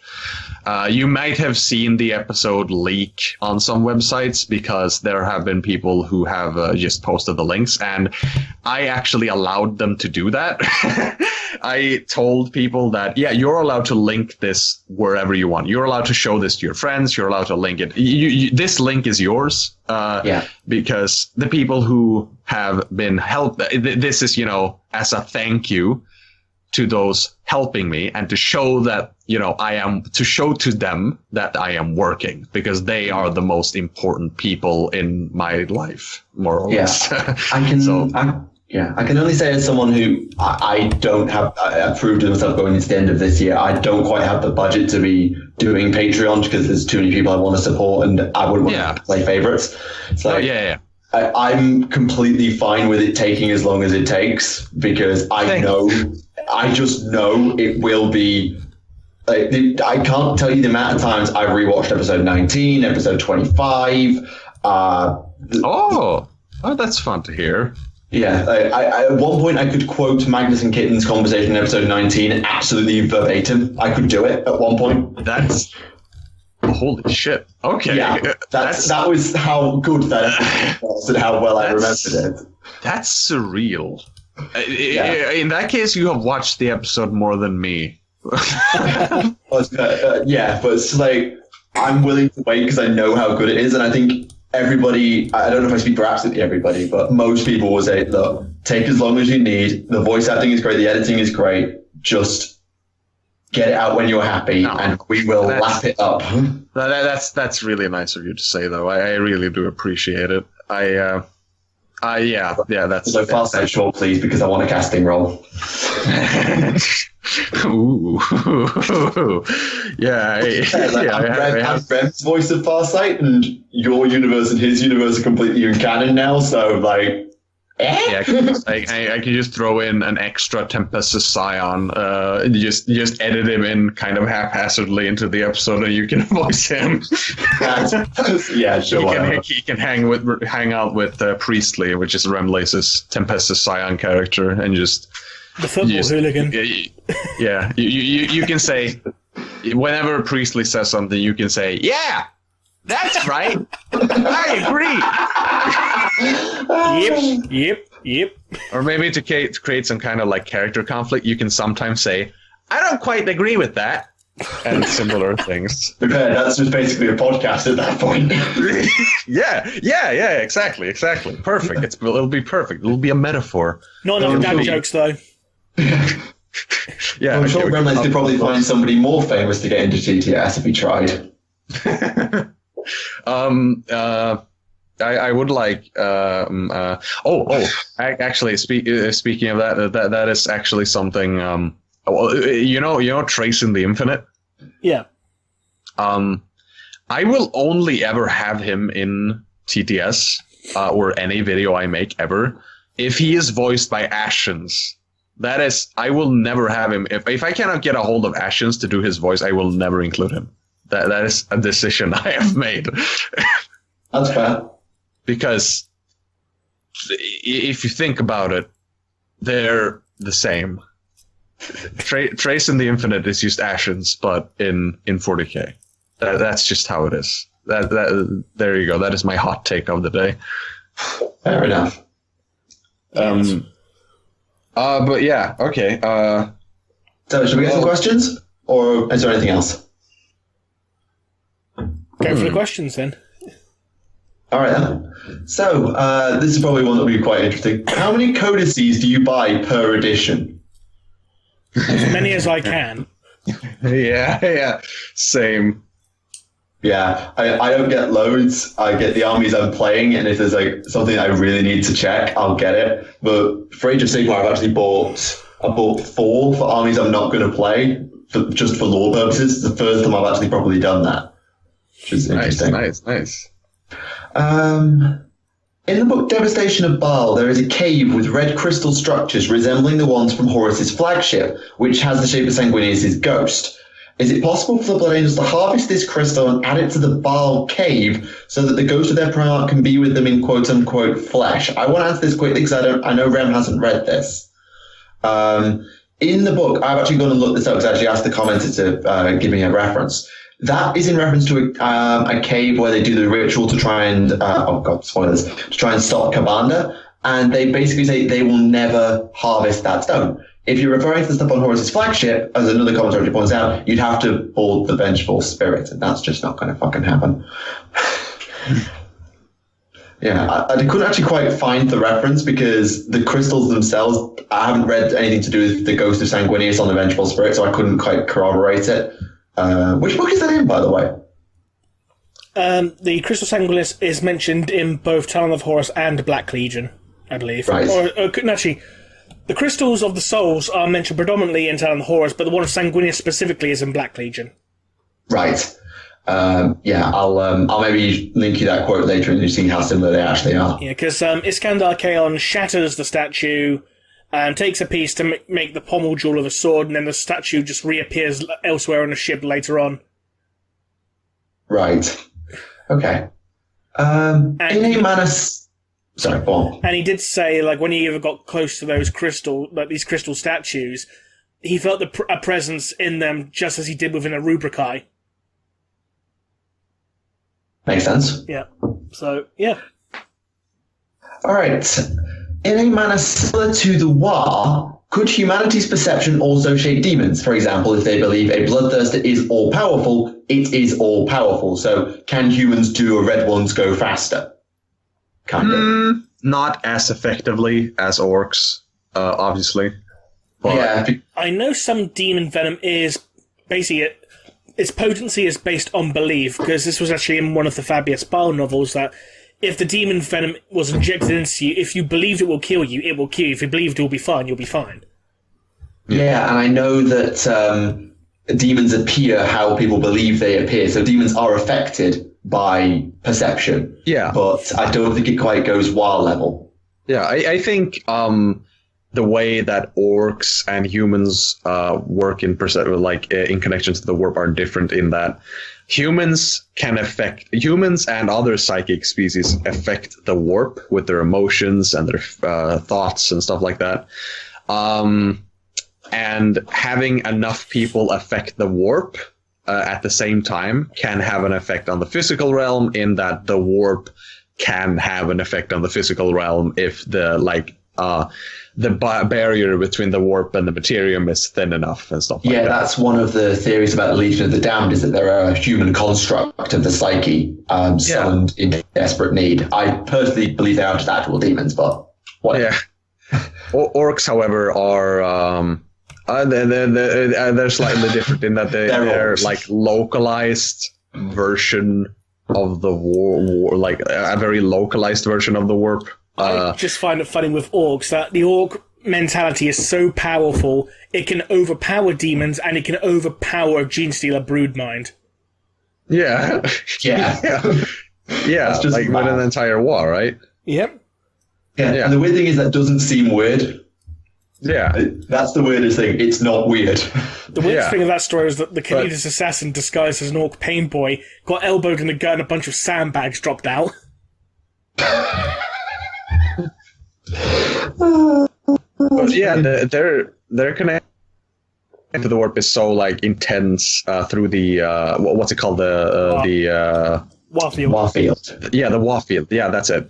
And due to it being localized, they can more locally affect what is happening in the materium by because their brains allows the warp to leak out into the materium. I think, sort of like Psykers. I think. Yeah, I'm not sure. Actually, speaking of orcs, I know that this is the thing in fantasy that blue war paint gave you a 6+ ward save. Is there like a canonical thing? Like, I know the orcs consider blue to be lucky, but is there stories of orcs like deflecting bullets because they were blue? Has that been referenced as happening? I have not heard about that, but I like it. I know it was a thing for like savage orcs in fantasy had a 6+ ward save because they had blue war paint. Was that more, or lucky war paint. Was that more of a thing, though, that they believed that the war paint would protect them, and because of their magically generating field, it created a ward? It could have been that. I know that was the explanation in the 4th edition fantasy orc book.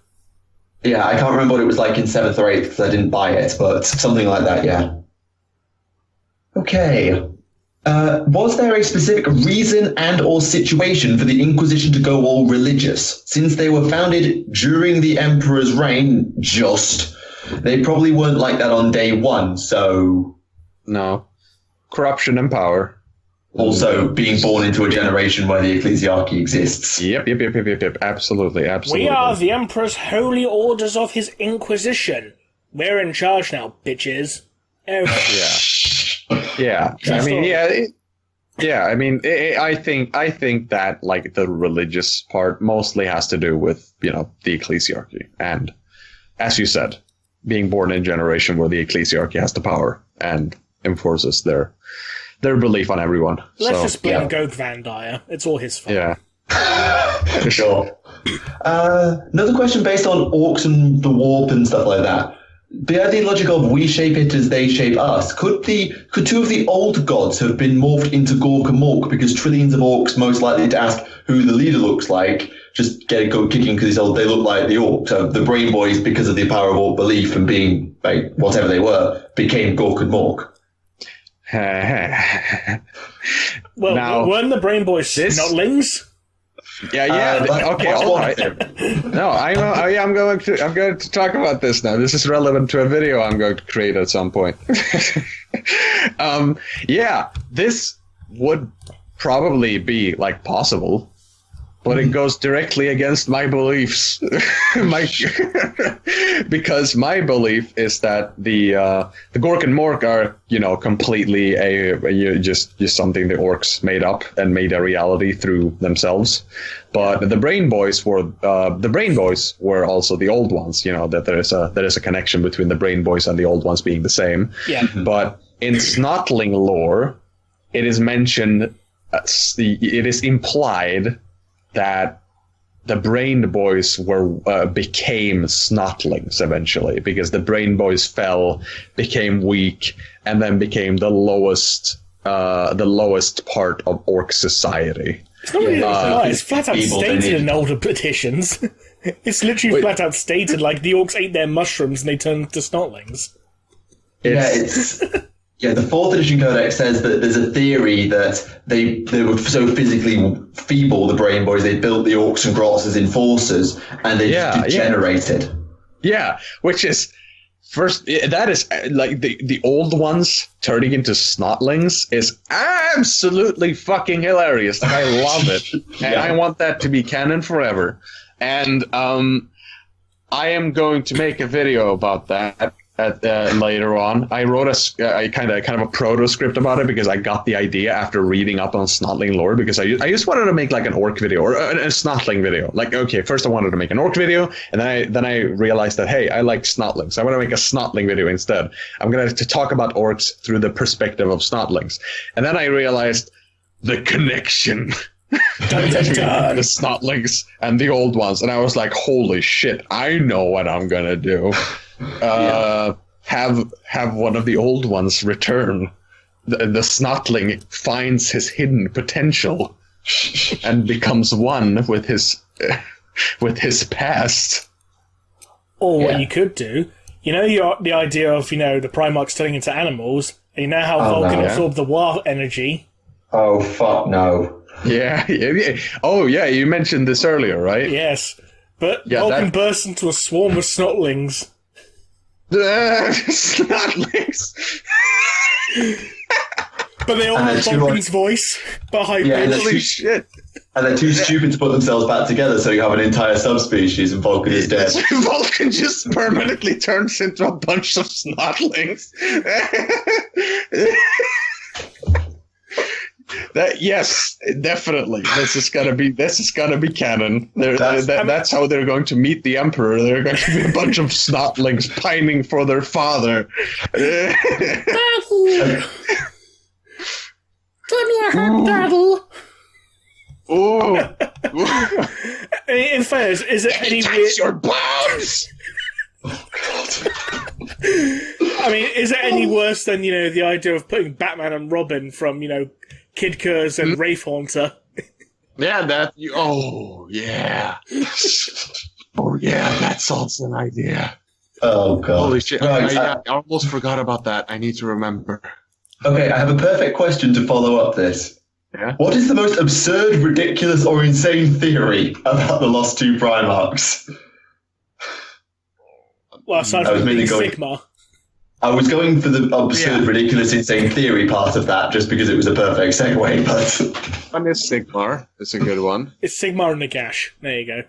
Yeah, the commenter goes on to say, personally, I heard of one where they became into avatars of Gork and Morg, and I'm just like, what? That's a new one. You know? That's the one I haven't heard. You do know that there are a lot of people on the internet who remember the names of the 2 lost Primarchs from when it was revealed in the 90s. But then when they went back to read the same book where they discovered the Primarchs' names, they realized that it actually never told them.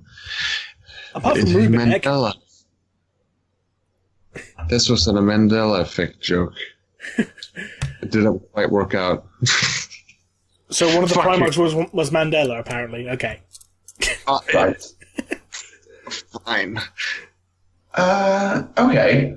Is it possible that the Chaos Gods themselves prevented Abaddon from succeeding in invading Terra, since killing the Emperor would likely kill humanity? Sure. No. I mean... No, yeah, well, you kind of. Yeah, it's one of those, isn't it? It's, like, Abaddon is always, Abaddon has a very complicated relationship with the Chaos Gods in that, he doesn't like them. He doesn't quite like them. No, he uses them. You're not my real dad. He uses them because he, completely rejects any offer he is given, when it comes to just becoming a demon priest, or whatever, because he knows that if he becomes a demon prince, he will lose his his individual personality, more or less. He will just become another aspect of the chaos gods. Yeah, just another pawn in the great game, even beyond what he already is. And he has his own game, which is basically to become the new emperor or something. He obviously uses the chaos gods and their powers that they grant him, because every chaos gods really wants Abaddon. Like, if they can coax Abaddon into joining like one specific chaos god, that chaos god will become the most powerful, because that means having the War Master of Chaos and the Materium as your own personal pawn will make you win the game in the Materium, and that is a huge game. Yeah, and they've shown that they can't really do creating them equally, because that created Be'lakor, and whilst Be'lakor is completely the Chaos God's bitch. Yeah, exactly. He still plays them off. Yeah, he still plays them off against each other so much that it basically screws them all over in the long run. So they can't really afford to do it again. Yeah, exactly. And then isn't Be'lakor trying to kill Abaddon or something? Yeah, he fucking hates Abaddon because he keeps playing him up. I know that he tried to upstage Abaddon by attacking Terra itself, but then he failed horribly in the game. Yeah, the invasion of the Phalanx. Yeah, and he just kind of fell down into the warp. I don't know if that's any more humiliating than what happened to him in Age of Sigmar when he got killed by a rock. I missed that one. Is the fucking worst, honestly. He's just Who did bad. that?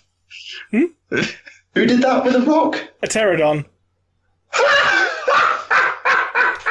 A pterodon dropped a rock on him and it killed him. Be'lakor is a small poor boy who always loses. Anyway, but the thing about the Chaos Gods is that they also lead Abaddon around. Like, they grant him the powers necessary for him to win the Materium, but never quite enough. So they lead him around, and eventually, like when he tries to do some kind of conquest throughout these last 10,000 years, he has been able to finish off his short-term goals, but he has always had to return to the Eye of Terror because he hasn't been given enough, juice by the Chaos Gods. Yeah, so this time he got Cadia, but he lost on Macragge. Exactly. And he is never able to fully, win because he isn't wielding the full power of the Chaos Gods, because he doesn't quite have their favor. So it's kind of a complicated relationship in that they're both fucking around with each other, and that's the great game in a nutshell. Yeah, exactly. And so, what was the question again? Are they stopping him from winning? Oh yeah, so kind of. They are, right? Yeah, kind of. Okay, so this is does the Imperial Guard and the Space Marine do the Imperial Guard and the Space Marines actually know about chaos, as in demons and whatnot? Since in the novel Shadow Sword, it's bloody confusing, since it makes out that the Guard fight against Chaos Demons are executed, which they are, and Space Marines are mind wiped, according to a Black Templar sword brother. Is that correct, or is this just made up, since I can't think of another novel that does this? Because in other novels, they fight Chaos, and it's just kind of normal, and there's no sort of consequences. In case of fighting Demon Primarchs, I get it, that happened on Armageddon and Fenris, but normal demons, does it still happen, or is it just a one-off? I think it's dependent on the regiment / chapters in question, as well as the location, because obviously you can't really kill off, Cadians when they're fighting Chaos every day. Yeah. Or it also depends on the author. That too. The author. That was the biggest constant. I mean, let's be honest, it's not as bad as, when certain authors decide to have jump pack chaplains dual wielding multi-melters. This roast. Yes. That's super. Yes, I three guesses who wrote that story. I'll give you a clue. He had the, multi-laser fetish. His name is Counter-Strike. Counter-Strike. His name is Counter-Strike Go. Okay, well played. Well played. Okay, All right. Next question. Yeah. So, what would have happened if a Primarch died during the Great Crusade? Obviously, we know with the lost ones that supposedly got rolled into the Ultramarines, but would the legions, if let's say Ferrus didn't try to catch a lasbolt going for his face and missed, let's say that happened, would the Iron Hands be broken up, retired? What would happen, do you think? They probably might just go back to having the Legion Master. Yeah, I mean, it worked for hundreds of years. No, dozens of years in some cases. I don't think there was hundreds of years of Crusade before the last Primarch. It worked for most of the Legions. It didn't really work for the Emperor's children because they got completely fucked over. Yeah. There was Not their again, fault. they got like, what, 200 people left? That was done as well. However, counter argument, kind of, considering what happened to the 2nd and 11th Legion, they were implied to have been implemented into, say, the Ultramarines, right? Yes, Yeah. but the implication with them is that they were executed, not they were died fighting for the Imperium. They were put down.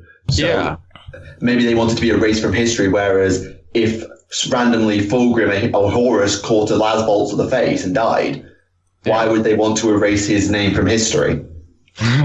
Because he failed, fucker. But wasn't it also that thing when Malcador says to Rogal Dawn's like, oh, we can get, 2 more legions to help us, and Rogal Dawn's like, no, they're lost to us forever, fuck off.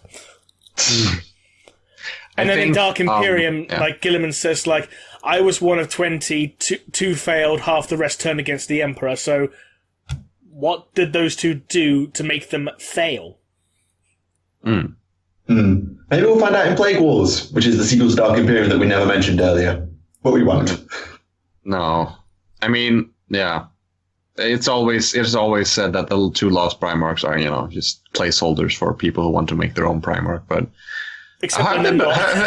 have there been a whole lot of people who have actually done that? I haven't seen a lot of armies, like 30k armies or whatever. I've seen a fair bit of artwork done for them, but not armies.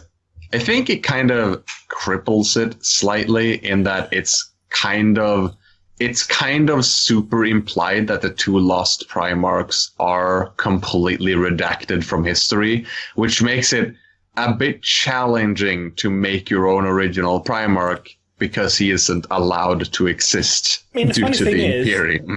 In Fulgrim's novel, we actually get a bit about the second Primarch's personality. He was a miserable kid, apparently.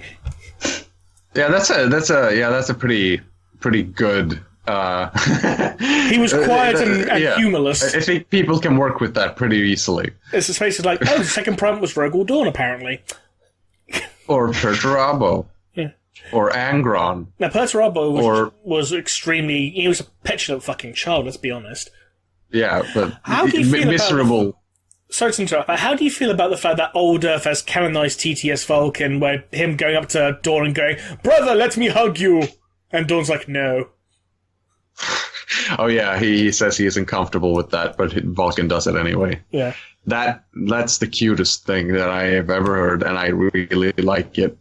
Of course, it's not a reference to TTS, because why would it be? But because they love you, obviously. Amazing. It's Black Library. We said already, 40k is the land of references. Why not be self-referential parodies of a parody? Why not? I mean, Aaron Dembski referenced a meme in Master of Mankind, the whole red white dress. Yeah.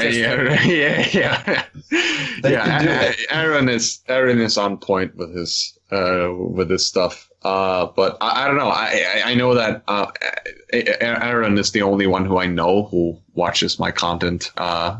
He is my boy. I know that Josh Reynolds follows me on Twitter, but I have never talked to him. I have talked to him. I'm sorry, I hit the mic. I haven't talked to him on. I have talked to him on Twitter, slightly, Josh is hilarious. just him. Josh is brilliant. We've had him on before. Yeah, he does seem like a fucking hilarious and really great man. So I'd really like to talk to him, and he does follow me, which I like, but I haven't spoken to him for real, basically. Yeah, that's fair. Yeah, and I know that Graham McNeil was recommended my series by Aaron back in the day. So he knows, but the rest, I have no idea if any one of them even knows. Like, there is, Aaron has told me that a lot of the writers for like a Black Library and just general Games Workshop writers aren't that much on the internet, and thus they don't really, pick up on stuff like that. That explains why a lot of them don't understand why a lot of the fandom hates Abaddon for being armless, because they don't understand the memes. Yeah, no, they haven't heard of that at all because, they haven't looked into it, which is, it's understandable. I have friends in real life or like that, like they barely use the internet. And I like, personally, I'm like, what, do you live under a fucking rock or something? But, I mean, yeah, I guess people can't, there are some people who prefer just doing things that are not on the internet or something like that. It's having weird. Having an actual life. How dare they? Fucking normals. I thought the term was normies now, but hey. No, it's normals now. Normies is a normal word. It's a normals word. Yeah, fucker. Oh, wasn't there actually a plan at some point to actually have Black Library authors come onto TTS as members of the Illuminati?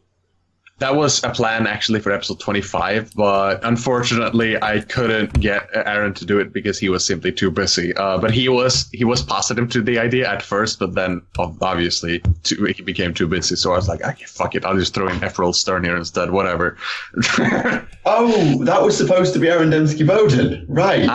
Yeah, it was supposed to be a reference to the fact that the Illuminati have they are allowed to go into the Black Library, and the Black Library in TTS have a lot of actual real life Black Library books. Yeah, and the fucking symbol on the door.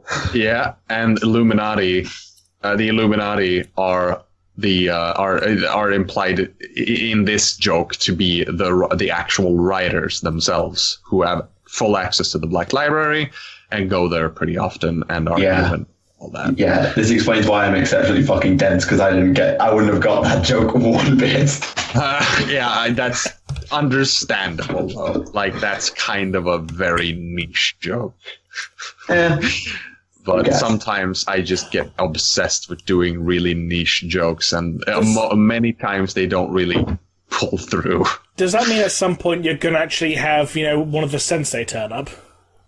I was kind of planning on that, but I don't know. They've been referenced, so the scope. They have been referenced, yes. And I have like I had kind of a plan to include them towards the end of the series, but then I realized, this is not that funny, so I kind of skipped out on it. But it's a possibility. It would, if I can come up with like a perfect reason to include one, I'd totally do it. Yeah, fair enough. Because everything in TTS is canon, except Malal. What about Malice then? Ooh. Funny enough, Sons of Malice are actually in Cadia Stands, which is the relatively new Imperial Guard novel. Oh, shut up. Okay, so with the new Knights... Yeah, I'm just going to sidestep the awkwardness here and push on. With the new Knights Codex having rules for free blades, their qualities and their burdens basically working as a create a character unit, do you think any of the other factions would get something similar? So you can do like better representing your homebrews on the tabletop with chapter masters, demon princes, inquisitors and whatnot. Would that be a cool thing to see, or is it better that it's left maybe just as an exclusive thing for Knight free blades? I think it would be good. I mean, why not? Yeah, I think Inquisition would really benefit from it. Chapter Masters, but Inquisitors would really benefit from it. Let's see if it happens in the Orc Codex, because if it happens in the Orc Codex, it might happen everywhere else eventually. Yeah, I mean, the Space Wolves used to have their sagas that you could take, where you had a big buff, but you had to do something, or it only lasted until you failed a certain condition. But, what was the one I remember? There was one where you like big bus. Sorry? For a minute, I thought you said big bus. Big bus. Big bus. Good. Continue. How do you think the salamanders would deal with the Death Corps, since the salamanders try to preserve human life, diddly-diddly-dee, but the Death Corps basically don't care and will try and mass murder everybody? That would be a very, very interesting combo. Yeah, because you think it's the Flamey Boys and the nukes. Yeah. That makes sense, right? They do go together like that. Yeah, but they then do both of them. Personalities, no. Yeah, they kind of have a... Maybe the salamanders would have a sit-down. Like, after fighting, they would have a sit-down with them and kind of try to talk them into, appreciating life a bit more. You need a hug. Just having kind of you're sitting down with them. Okay, look. I know that you've been brainwashed into believing that your life has no worth and that you don't actually have a name and that you all look the same and are probably clones of each other. But you are a person. You're a person, man. You're special. And you deserve better. And then they have kind of a wholesome moment and they hug it out and... a Marine Malevolent comes along to piss on the parade, and then he gets shot. Yeah. Well, actually, you're just guardsmen. Yeah. I still find it funny, not funny, interesting, the whole Grimaldus versus Tushan argument from Hell's Reach, where Grimaldus is like, we can get this warlord, everybody on me, and the Salamanders just stand there like, nope, we're protecting the civilians, bang, bang, bang, bang, bang, and a bunch of Black Templars die, and Grimaldus is fucking pissed. Oh, isn't that the one with Helbrecht going like, I shall come from here? No, I don't think Helbrecht was in the first 2 chapters and then wasn't in the rest of the book. It was in Hell's Reach itself. It was during the battle for Tempestor's docks. Yeah. I meant his voice in the audiobook. Yeah, that. Ow. Yeah, this is why I struggle to watch that podcast, because God, Helbrecht's voice hurts my ears. It hurt my throat more. Can only imagine. We've probably got time for one more question, given the time frame. All right, then. So, what do you want GW to do once they finish the codices? For example, would you like to see a new race, some more personality for the Primaris, or perhaps maybe the modelers go and redo all the old stuff that's still around from the old stuff while the writers do campaign books? What would you like to see post-codexes? I want to see a new model for Abaddon. Because we've had that model since 1995. That should be released with the new Codex Black Legion, though, I think. If they get a Codex. Yeah, I think they will. Chaos is really interesting with that. Sorry, I mean, they did say that every codex that was in 7th edition would get one in 8th edition, and I think Black Legion got one, right? Black Legion had a supplement, as did Crimson Slaughter, Farsight Enclave, Sentinels of Terra, which was the Imperial Fist 3rd Company, Clan had one, Eandon had one. Oh yeah, they were supplements, right? Yeah. Okay, then it's a bit. But Chaos is an interesting place anyway, because Death Guard and Thousand Suns both have a codex, and there's a common argument is like at some point we're going to get Emperor's Children codex when Fulgrim comes out, and so on. But the counter argument Thousand is Suns were a supplement, right? Yeah, but the thing, no, because they were part of the Traitor Legion's supplement, so they are a brand new codex technically. Yeah, and they were also Wrath of Magnus, the campaign supplement, but I don't think that counts either. Because the thing is, in the Chaos Space Marine Codex, all the Traitor Legions are mentioned, except Thousand Suns and Death Guard, who got their own codex. Okay. It's an interesting one with Chaos. Personally, I think it would be... Go on. Sorry, go ahead. Personally, I think it would be cool to see some of the smaller stuff get fleshed out, because, damn it, Farsight Enclaves, they had a supplement. It was awesome. It was my bread and butter, and then it disappeared. I want it back, please, now. Yeah, they kind of deserve a supplement, the Tau, because I hear that they aren't doing too great nowadays. I don't mind them being mid-tier. I want to know what the fuck's going on with Farsight, because he gets about 4 paragraphs in the whole goddamn codex. Okay, all right. I just find it funny that the Harlequin Codex is thicker than the Custodian one, yet it's £5 cheaper. What I would like is, first of all, I feel like the Primaris Marines are getting a bit more personalized to the novels, so I feel like, that's fine. But new faction, though, I feel like the Slan should just become a faction, or Space Games. Nah. Bring back the squads. Codex squads. We know that's the truth. Only if they include those trains. Only then will I accept it.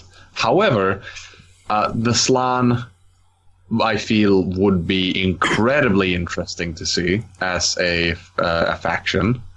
And just making Space Skaven, because Skaven are good.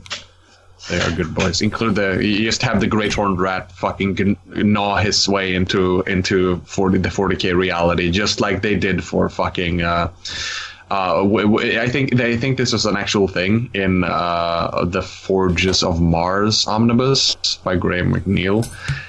They had Skaven gnaw their way into the 40k reality in that book. Seriously? Which was, yeah.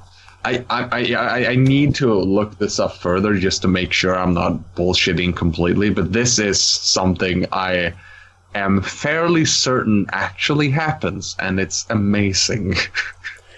Are we sure this is Skaven and not just, pre-sludge monster Hrud? No. It's no. It isn't. It isn't Hrud. It's specifically I think it's implied to be something that looks like a rat person, which is the Skaven. I'm actually gonna Google this real quick just because. Yeah, fair enough. Yeah, I do think the Primaris are going back to the Primaris point while we dig up that. The Primaris are getting a little bit more love now through the novels. Like Devastation of Baal didn't do it. I haven't read Ashes of Prospero. War of Secrets seems to have helped. They get a lot. Most of the story focused on the Dark Angels is through a Primaris squad, so. Yeah, because I wasn't quite sure what the weighting of it was relative to how much time the Tau get, because I haven't read it, obviously. And then we've got the Emperor's Spear, which is an entirely Primaris chapter, getting a novel. That's one of Aaron's. There's Blood of Ajax coming out soon, which looks like it's quite Primaris focused. There's a Primaris Apothecary on the front.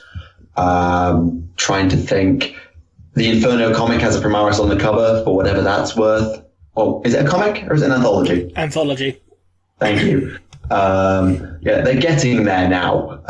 Though I still think we need a call novel. That needs to happen. Yeah. That all needs a book. But at least he appeared in Wolfsbane. Yeah, I was holding off for ages on doing a Belisarius Call lore video, and then Wolfsbane, I was like, okay, I have just enough to make this happen now. I just find it weird that he ends up, stealing, Megas Dominus robot boobs that have brains inside them. Like, robot boob brains. And they robot boob brains. And they lactate. And he, takes... Oh, Hester, Aspertia, Sigma, what the fuck? Yeah, that, lactate oil? No, it's like lactate's a milky fluid. Milky fluid. Yeah. Fucking cooler fluid.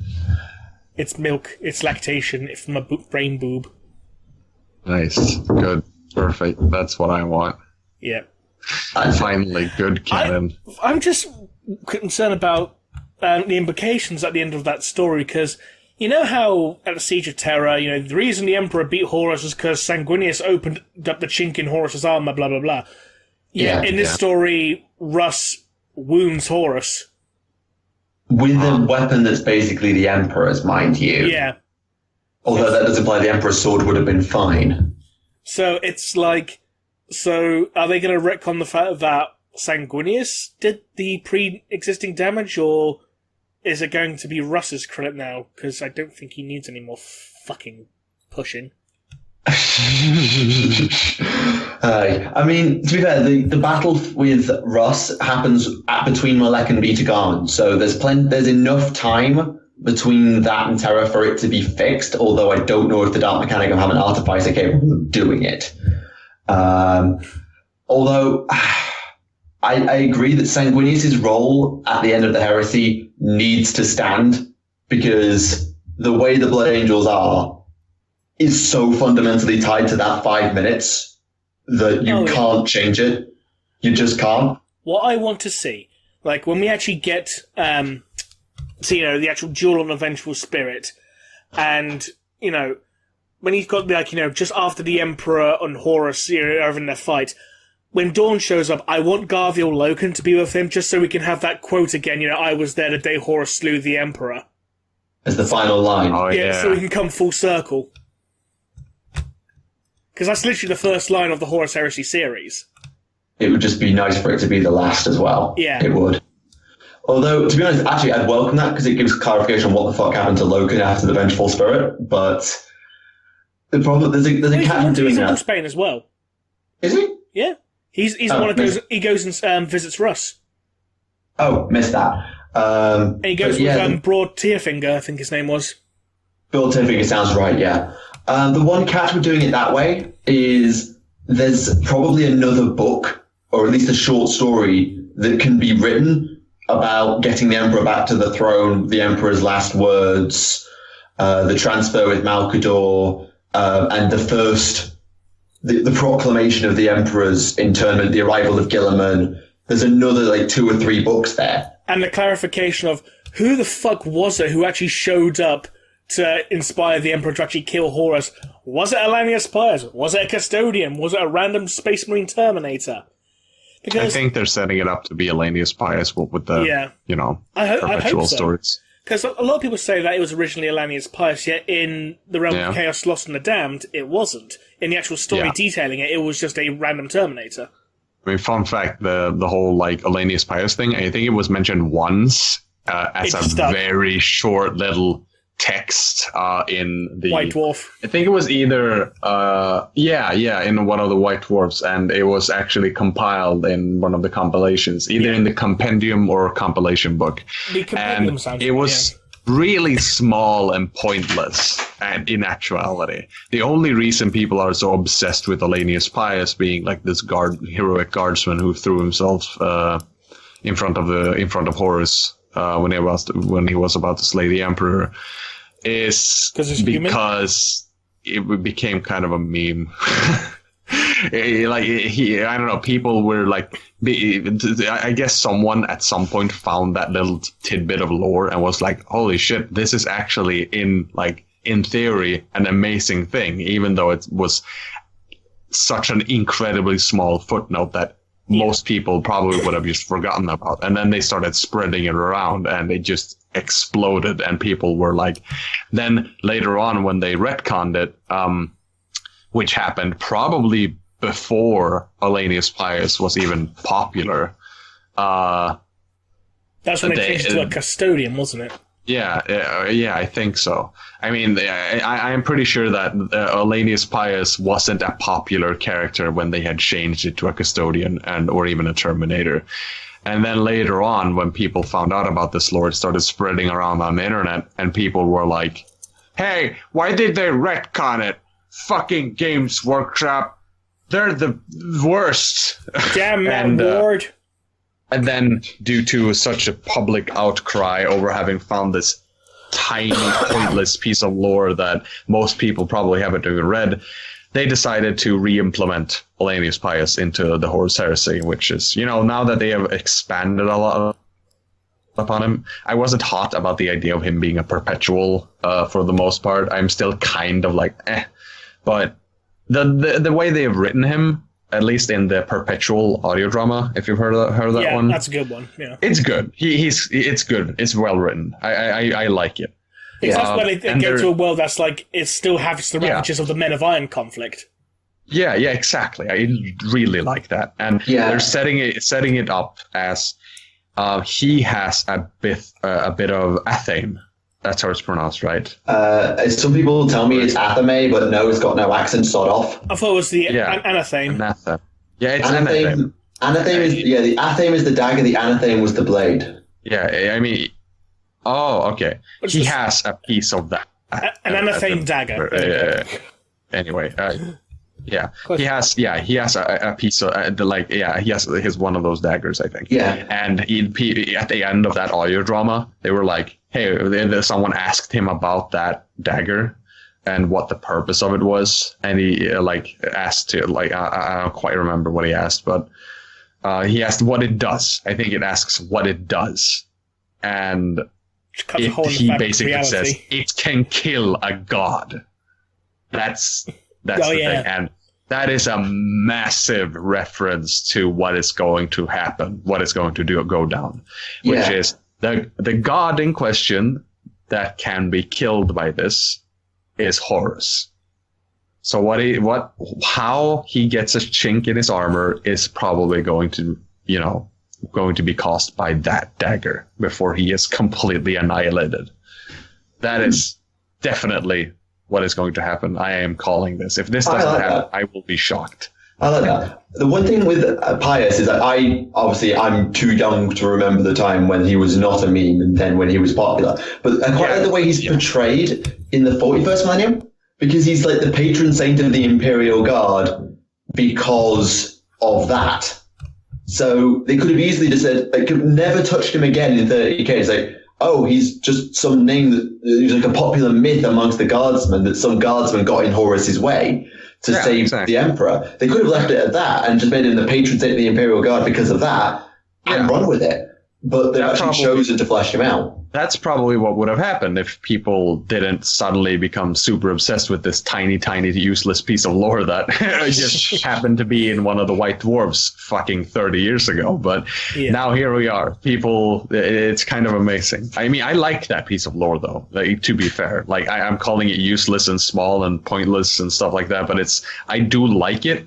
It's so funny that it's so minor, because there's a lot of just minor forgotten lore that people don't talk about at all. And that specifically this bit is remembered and extremely popular to the point where they reintroduced the character is kind of, it's pretty good. Part of me is curious though, like, because he's a perpetual, then how does he lose his perpetuality? Giving it back to Vulcan, right? Oh, was that John Grammaticus? That was Grammaticus. What? Okay. Grammaticus, what do you mean? Like, because Horus kills him, doesn't he? That's true. But I think it just is that Horus is so incredibly fucking powerful that he not only kills him, he removes him from existence or something like that. You have been retconned. Yeah, exactly. Kind of like the Emperor does to Horus's soul, just completely blast it into the Retconian. Yeah. That's what I'm going to assume. What's going to happen, but I don't know. Like, we'll see. We shall. Knowing the people who have ran this ship, it might just be that they're going to subvert this entire thing completely and make Ollanius Pius just, I don't know. Ollanius Pius kills the Emperor before he. Heel turn. Holy shit! Yeah, what if that happened? Heel turn. Stabs the Emperor instead. Holy shit! We just got swerved. Rousseau. I mean, I feel like it might be completely subverted, and the thing that has been set up is not going to happen, and something else is going to happen instead. It is going to be a whole giant controversy. To be fair, how often did GW actually do that? Like, do a long-running plot and then do a swerve at the end? Like, Blood Raven's Thousand Sons. Oh yeah, that. I mean, they often do it within the confines of a novel. There's usually one big swerve, cough, War of Secrets, but generally they don't stretch an entire series to have one mega swerve. It might happen. I don't know. Actually, to be fair, the Burning of Prospero is just one massive swerve. Yeah, that's true. Redemption Course, like, hey, we're fighting rebellion. Hey, it's a rebellion. It's a multi-planet-wide gene-stealer cult that led by orcs. And now the Sisters of Battle are the bad guys because they're more concerned shooting this one squad than shooting the orcs.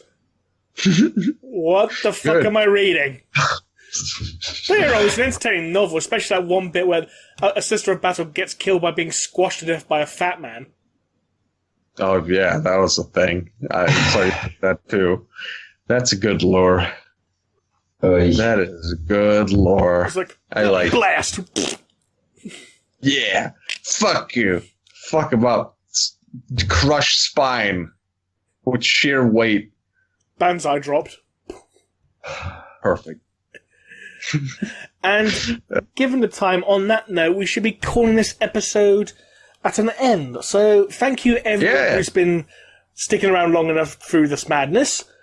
To be fair, if they got through the last episode, this was nothing. If you watched the Mesanthropod, I'm sorry for ruining another podcast. That's fine. It was plenty of memes, plenty of insight, all in a good day's work. Just no references to Battenberg or Robert Patrick's balls. God damn it, Remleiz. But we did have Ian Watson, so that's Close enough. That's close enough. He is Battenberg balls now. Okay. And on that bombshell. Yes, so thank you to Alfabusa for joining us this week. Thank you, everyone, ever so much for inviting me in the first place. Yes. More than welcome. Yeah, thank you. And to everyone who's been watching, thank you very much for joining us. This has been Remleiz from 40k Theories. This has been Tactica Imperialis. It's me. And we'll see you again next time. Bye-bye. Bye.